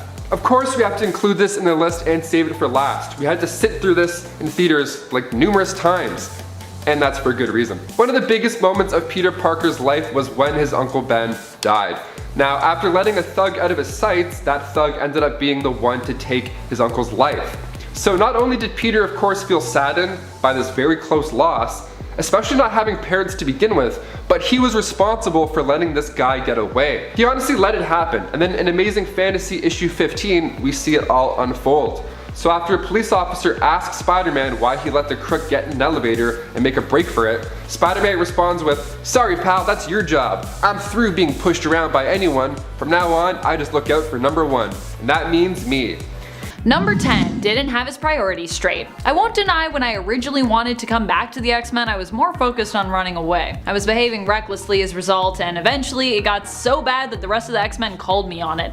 Embarrassing. Storm ended up challenging me for leadership, and she kicked my butt too, unsurprisingly. I might be a great tactician and a master of trigonometry, but you know, these laser eyes that are really portals to another dimension filled with limitless energy, apparently, have nothing on what my teammate Aurora is capable of. And so I was unable to leave and forced to return to my family, with a lot of my fellow mutants judging me for trying to shirk my responsibilities to my wife and child. Number 9, blasted Wolverine because he dropped a truth bomb. Some might see it that way anyways. I, however, feel like Logan was being very insensitive and disrespectful to Emma and I at the time. Wolverine basically saw Emma Frost and I together following one of Jean's many deaths and harshly judged me. "What part of the mourning process is this?" he asked us. First of all, he barged in on us, then he started accusing me of not mourning properly? Did I overreact by optic blasting him out of a window? Maybe. I don't know why Logan always has to goad me though. Why can't we just have a calm, reasonable discussion about our feelings? It's almost like he wants me to fight him. Number 8, re-establish the X-Force. The X-Force is basically a mutant team for when there are missions that don't really fall on brand for the X-Men. Until we had the Hellions, they were kind of like our mutant Suicide Squad, except mostly made up of heroes instead of villains. But these were heroes who weren't afraid of killing when needed. The heroes who were more edgy than the rest of us. Now, don't get me wrong, I'm not a huge fan of the X-Force really, but I can recognize when the team is necessary, and I know when we need to use them and when it's time to bring that kill squad back together. Unfortunately, not everyone agreed with me. Some questioned my motives, while others have been known to judge me for ordering other mutants to kill while keeping my own hands clean of these deeds. Although in my opinion, ordering someone to kill makes me just as responsible, and it still greatly weighs on my own conscience, which I think is what many people forget. Number 7. Impaled from a glider. So in the movie, it's a well-timed backflip that ends up taking out Norman Osborn. And the best part is, Norman does that to himself. He's like, and then he goes, whoo, and gets it. It's awesome. His own glider kills him. What a life lesson right there. Don't be a dick. So stupid. Like no one's there, I'm like, sorry. Well, in the comics, it went down a little bit differently. See, Ben Reilly was a clone, of course, created by the Jackal and went by the name of the Scarlet Spider. And it was him who in fact got smoked by this glider, causing his death immediately afterwards, revealing that Ben Reilly is indeed the clone. Number 6. He loses a leg. I have a great arm and leg joke at the end of this one. Here we go. It took me an hour, I'm like, that's it. Peter Parker, this time from Earth 982, aka the MC2 universe. So after a battle with the Green Goblin, Peter ends up losing his entire left leg. So this happened about 2 years after the birth of his daughter, May, and the incident was so horrific for Peter that he quit. Yeah, he stopped being Spider-Man, which is sad. But then cut to many years later, May Parker grows up and puts on the suit herself. And she looks pretty badass. We love the MC2 universe. So while Peter is walking around with a fake leg and a cane, she's swinging around busting arms dealers. Too bad she didn't run into any legs dealers. Number 5, rocked. Okay, we've seen Thanos throw a moon at the Avengers. We've seen him snap away half of the Avengers and half of all living creatures, in fact. But hand to hand, the Mad Titan is still brutal. If you look back now on the Infinity Gauntlet event, this was a wild ride. I mean, Wolverine's bones turn into rubber, Cyclops gets smothered by a clear block, Iron Man gets his head cut off. It's violent, it's spicy. And then Spider-Man, we see him get a face full of rock. Yeah, Traxia straight up beats him to death and then finishes him with a rock. That's some like caveman stuff right there. I mean, at least Thanos made the deaths of the other Avengers somewhat quick. I mean, come on guys. I feel like if I had to pick one way to go with Thanos, I would much rather be turned into dust than having a rock here. This is already messed up enough, we don't want that. Number 4, he exploded. Yeah, so we touched on Marvel Zombies in part 2 or 3 or 1. We lose track here, okay? Spider-Man's had a rough go. But in Marvel Zombies Return, we see Spider-Man after he gets transported to another world. Classic.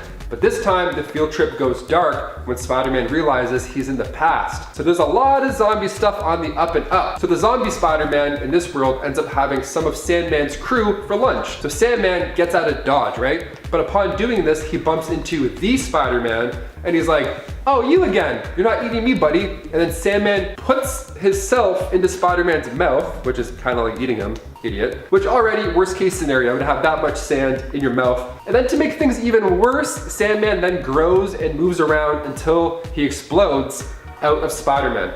Like a gender reveal balloon. It's like, pah, it's sand. Just kidding, it's sand. You made a delicious sandwich. So do you. Very crunchy. Number 3, he was crucified. That's right, in X-Men issue 191, we see our boy Pete on the front panel with the words Raiders of the Lost Temple written at the top. See, this issue is a lot of fun for everybody, but of course, Spider-Man. The issue begins with the Avengers and the X-Men trapped in this world where Kulan Gath has made everything a little bit old-fashioned, like very old-fashioned. His spell turned cars into horse-drawn carriages. It turned guns into swords, which way more fun in my opinion, and police officers turn into civic guards. The whole city becomes medieval times, it's insane. Then Spider-Man gets crucified and tortured, even admitting that he didn't think it would be possible to hurt so much. And Gath's barely begun. Yeah, he was upset. Honestly, he was one issue away from Ramsay Bolton walking in and calling him Reek instead of Pete. Going for the Game of Thrones fans, there you go. Number 2, he dies. Again. Sometimes dying is just the way to go, especially if it's loud and heroic. Maybe you're like on your knees, you're yelling, you're ripping your shirt off or something cool, some kind of Dwayne The Rock Johnson way. You gotta do what you gotta do, even if that means dying alone with nobody to witness you being a badass. And that's exactly what happens in the story at the hands of Thanos. So once again, Thanos doesn't actually end the Spider's life in this issue. It's his own heroic actions that puts the nail in the coffin. He's going over the mental checklist of things to do. You know, classic Spidey things. Pick up Mary Jane, fill up on web fluid, deliver some mean-ass barbecue sauce to Aunt May's, the usual. And when a couple workers fall off the side of a building, Peter even acknowledges that it's another walk in the park for him. That is until the cooling machine explodes, sending Spider-Man hurling in the air. Now, seconds before his heart stops, he reflects on the fact that he always made jokes in dire times, then simply coming to realization that there are no more jokes. And crash, the barbecue sauce breaks off the ground as Spider-Man dies.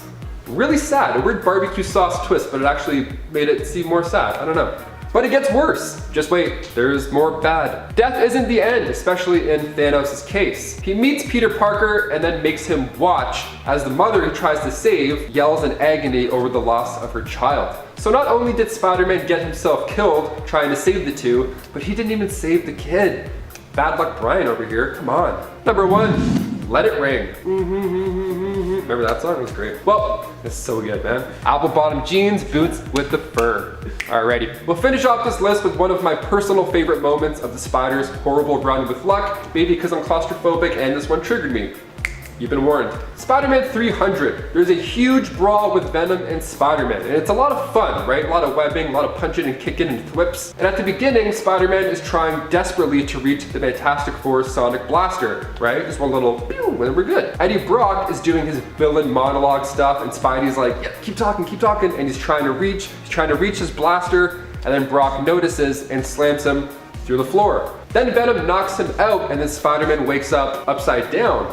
Yeah, he's webbed up to this giant bell. So when the clock strikes midnight, that heavy clapper, it's gonna kill him. It's gonna get him right in the head. It's kind of like Saw in a way. It's really twisted. So in a last minute attempt, Peter barely manages to squeeze his hand out, stopping the bell from ringing. But of course, it's not easy. It's only time before the constant hitting will crush the bones in his hand. And he acknowledges this too. He knows that he's in a sticky situation. After barely escaping, the bell does finally ring. And if Peter sticks around, he too would die along with Venom. So even if you win, you lose.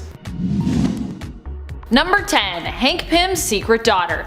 Nadia Van Dyne is Hank's daughter, who we didn't know existed until 2016. She was introduced in a free comic book day issue about Civil War II. Now, of course, I like Nadia Van Dyne as a character, don't get me wrong, but her being added in retroactively as Hank's lost daughter was something that I felt like was a bit much. When we learned of Nadia's backstory, we learned that she was the daughter of Hank Pym and his first wife, Maria Travoia. Maria was kidnapped during her and Hank's honeymoon and killed. Nadia ended up being raised in Russia, trained in the Red Room. Eventually she escaped after learning of who her parents really were. By the time she got back to America though to see her father, Nadia learned of his sacrifice to save the world from Ultron and his death as a result. She decided to seek out her stepmother Janet Van Dyne and became close enough to her that she felt compelled to change her own last name to Van Dyne, because that's not confusing at all. She's Hank's daughter, she's not at all related to Janet, and yet she has her last name. Number 9. Falcon's X-Gene. Remember that time Falcon was revealed to be a mutant and then we explained that origin away with, a faulty Sentinel? If you don't, let me explain. In issue 174 of Captain America, we see Professor X meeting Falcon and Cap. Charles implied Falcon's connection to his bird seemed telepathic, and that Falcon's telepathic abilities may be mutant in origin. Falcon himself took this suggestion to heart and even considered what it might mean for him to be a mutant, pondering on his strong, seemingly psychic link to his bird Redwing. He then encountered a Sentinel who identified him as a mutant, and so he was a mutant for a time. This was established, and this wouldn't really be revisited or retouched till 2001. Where the idea of Falcon being a mutant was tossed in the trash and explained away as a Sentinel simply malfunctioning. Wah wah wah. Number 8. Black Widow's confusing backstory.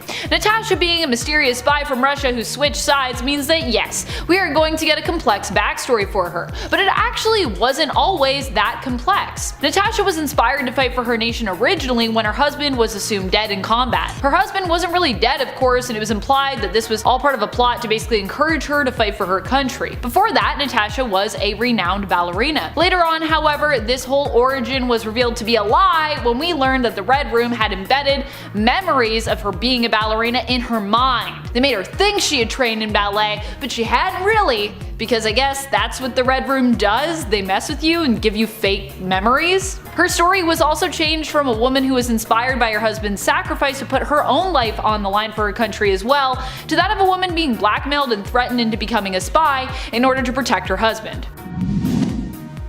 Number 7. Professor X married Mystique. Some retcons that are really strange come from film inspiration. As a lot of people discussed in the comments, many feel that Scarlet Witch and Quicksilver, for example, would still be mutants today if it wasn't for their being introduced in the MCU's Avengers franchise, which didn't have the rights to include mutants, so we had to kind of unmutant them. I feel as though the case was possibly similar for this weird, secret retcon. In 2013's Uncanny X-Men issue 24, we learned of Mystique and Charles Xavier's secret marriage, meaning that the child we saw Mystique gave birth to while in the guise of Moira McTaggart was likely one willfully conceived, as opposed to Mystique tricking Charles into sleeping with her, which would have been super weird and pretty not good in my opinion. In the X-Men prequel films such as First Class, which came out in 2011, we see a different kind of relationship between Raven and Charles. We get this weird love triangle between Charles, Raven, and Eric, and it seems more of that likely influenced this weird retcon plot point revealed in the comics in Charles's will.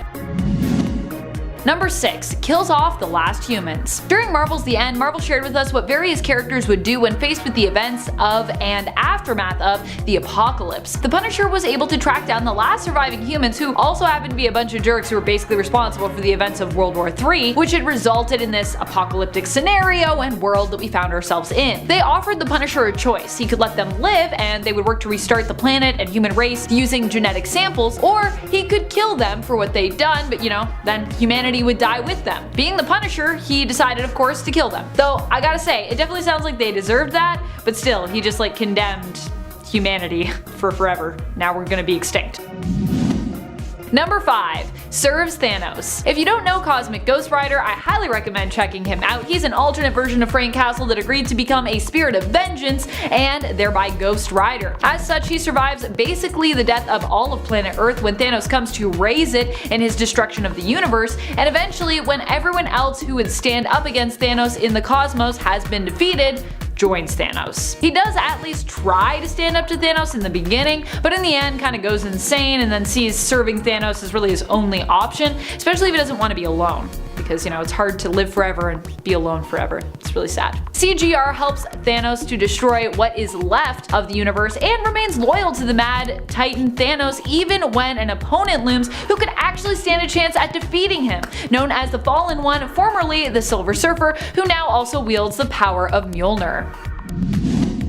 Number 4. Raised Thanos. Or at least he attempted to anyways. This heinous act, which doesn't inherently sound too heinous, truth be told, came to us from the alternate reality that Cosmic Ghost Rider belongs to. Later on in CGR's story, he is granted the opportunity to travel to any time and place that he would like by Odin. This twisted version of Frank chooses to travel back to the moment when Thanos was born. CGR attempts to use his penance stare on the young baby, who it doesn't work on because, baby Thanos is still at this point innocent and is yet to become corrupted. Although I gotta be honest, does the penance stare really ever work for Ghost Riders? I feel like I see it fail more times than it works in comics. CGR, instead of killing baby Thanos, decides then to raise baby Thanos himself, hoping to alter the future by teaching Thanos to be good. He later runs into the future version of that baby Thanos, all grown up, and learns that raising Thanos led to an even worse alternate future for Earth, where people are imprisoned by this Punisher Thanos, kept in camps, and killed if they choose to step out of line when it comes to Thanos' plan for enforced peace on Earth. Basically, without meaning to, Frank actually created an alternate reality where living on Earth is kinda like living in hell.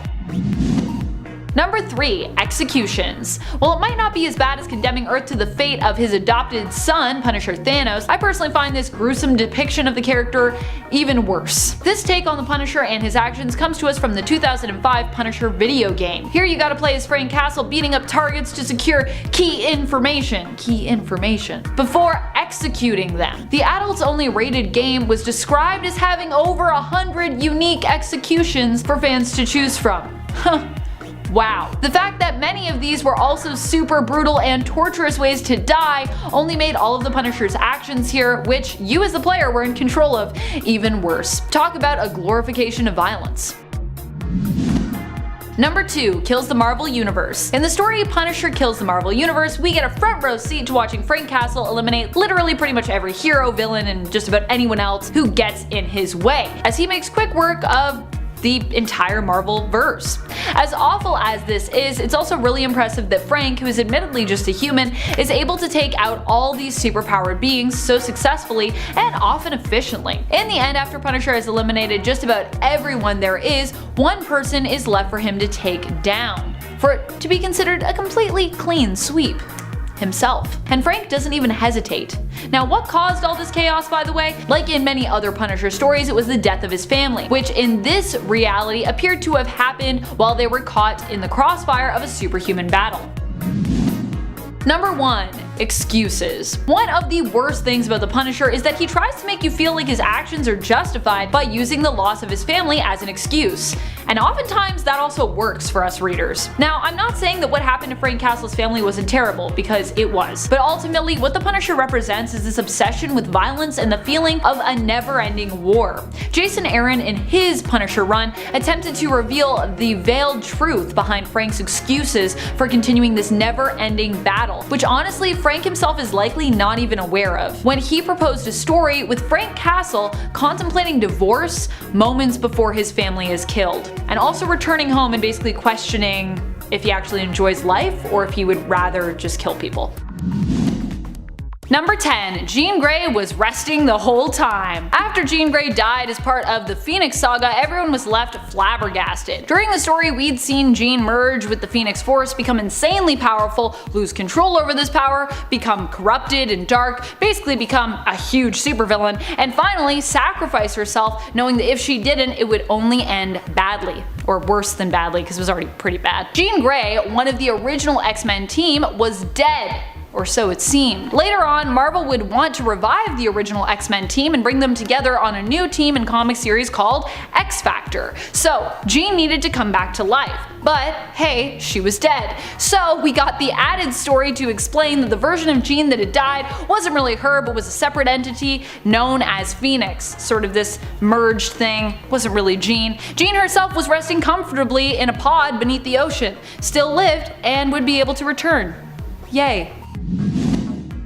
Number 9. Tony Stark was adopted. Yep, that's the thing that happened. I'm just wondering if this one will show up in the Marvel Cinematic Universe. I can't deny that if we get an Arno as a result, an Arno Stark, I would actually not be too upset with that, even though this retcon's pretty weird. The reason this retcon was such a terrible retcon for Tony was that his parents and their loss always remained a great catalyst and huge emotional plot point for him. Now, of course, just because he was adopted doesn't mean that he can't still love his parents as much as he did and still be as emotionally affected by their death. That's not what I'm saying. But his parents also had a naturally born son that they hid from Tony, who was born before they adopted Tony, and he also didn't know that he was even adopted. Also, there were aliens and alien tech involved in Arno's birth, which explains why this all had to be a secret, but also it's just a lot. All in all, this revelation greatly changed the way Tony saw his parents and made their relationship more complex. And I don't know if either of those things needed to happen.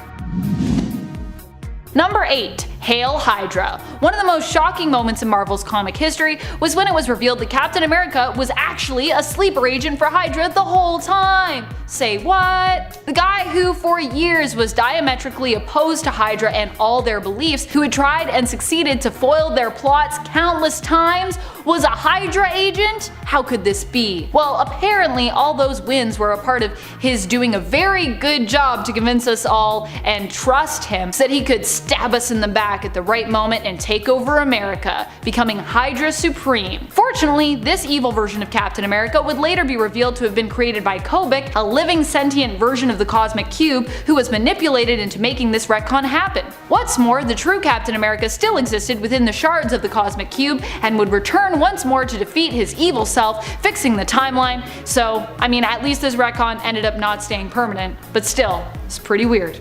And coming up at number 7, hit by a train. In Spider-Man Far From Home, we see Peter go toe-to-toe with Mysterio, a villain fans have been begging to see on the big screen for years. And Mysterio does a pretty good job convincing Peter that what he's seeing is real, but what Peter doesn't expect is a real-life train to hit him going really fast. There have actually been conversations online about how this hit should have killed Peter. He got hit by an Ice 3 bullet train, and one Reddit account went so far as to actually do the math on how Peter should have died with the speed and the momentum of the train. Also, that's a lot of effort. Just lie to us. Say he would have been fine. Don't tell us he would have died. Not only does this hit injure Peter, but once he slowly climbs onto the train and collapses, he's taken like almost 2,000 kilometers away to the Netherlands, where Happy has to pick him up in a field of tulips. This was a great part in the movie. I mean, seeing him lose everything and barely obtain the strength to go back and fight Mysterio again, you love to see it, but you also hate to see it, you know? And number 6, extra arms. The Spider or the Man. In Amazing Spider-Man issue 100 back in 1963, the issue begins with Peter Parker wanting to dismiss his abilities. I mean, I'll take them. If you don't want them, just toss them this way. Thanks. So he comes up with a solution and takes a swig. For Gwen, he adds, before downing this mix. And as we could have guessed, it doesn't go well, because it's on this list. So by the last page of the issue, we see Peter as he ends up growing 4 extra arms. Not like this, he says. No, it's happening, buddy. So the next issue focuses on Peter as he tries to get a solution for this new,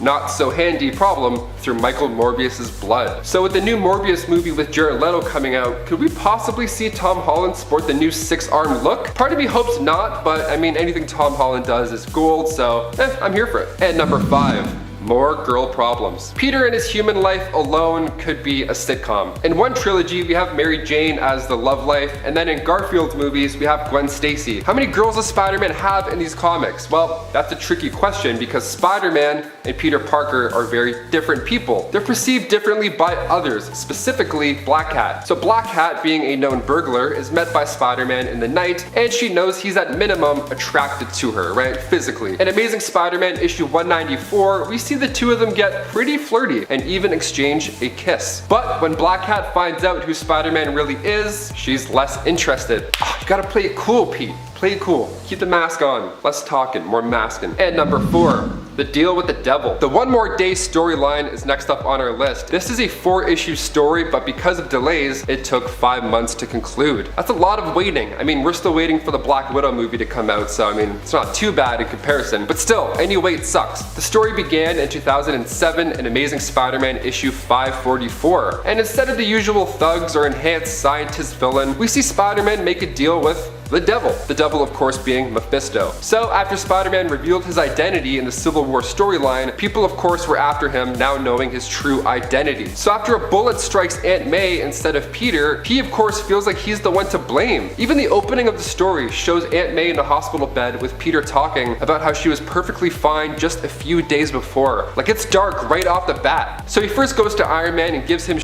being the one who convinced Peter to reveal his identity in the first place. So he webs him up and gets all cool and bad cop. And it's nice to see, but it's also heartbreaking because that bullet was meant for him. Peter is feeling the guilt, and cue Mephisto. Yeah, the devil shows up and offers a deal to Peter while Aunt May is currently dying. So MJ adds to the pitch. So basically what happens is that the world will now forget about Peter's identity. Great.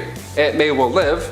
Neat. But the kicker is that MJ and Peter never got married. It's kind of like Shrek 4, except worse. So they hug one final time, and MJ explains that their love was always meant to be, and that whatever Mephisto does is unstoppable. And then poof, the deal is sealed. The next day, Peter's like, oh man, another uneventful night, just the way I like it, me being Peter Parker, not married, and all that jazz. And all the backstory just like that was wiped out at the turn of a page. Number 3, the death of Spider-Man. When a supervillain escapes, it's not a good time. Usually they're coming back for that person that put them there in the first place. Ultimate Spider-Man's death is after absolutely beautiful and super saddening. It's done really well. So after tackling Captain America and literally taking a bullet for him, Peter is left to fight the Green Goblin and a few other bad apples that are out for revenge. And this entire climax happens in Peter's neighborhood, so everybody's watching. Everyone's running around trying to figure out what's going on, trying to get to safety, and he's limping around, tossing out quips, pulling off fire hydrants, and using Electro's current to like hurt everybody else. It's amazing. This is a plot that I think we'll actually see in the next Spider-Man movie in a way. So with all these villains now knowing Peter's true identity, we could get them all showing up to his house, just bringing the battle to him. Let's just hope it doesn't end the same way,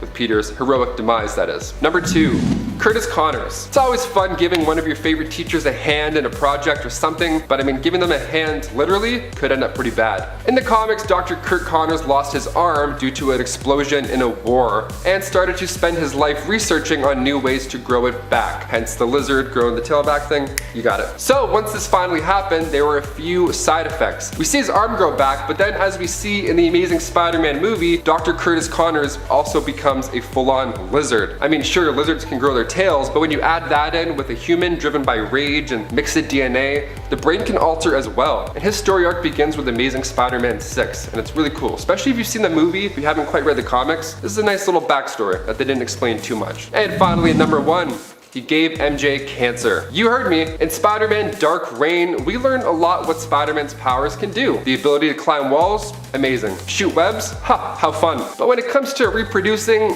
his DNA might just be too problematic. The story takes place 30 years in the future in an alternate universe, Earth 70237. Peter ends up visiting the grave of MJ and discovers the real reason that she died. The radioactive cells in his sperm ended up giving MJ cancer. Yeah. That's what? Peter had the choice of staying with her when she was dying or attend gunshots outside as Spider-Man. He left her, and when he came back, she had already passed away. Super sad. This made Peter vow to never become Spider-Man again. It's a pretty dark story, and the whole giving MJ cancer thing, I mean, I hope we never have to relive that on the big screen ever. Not even anytime soon, just never in general. That would be great.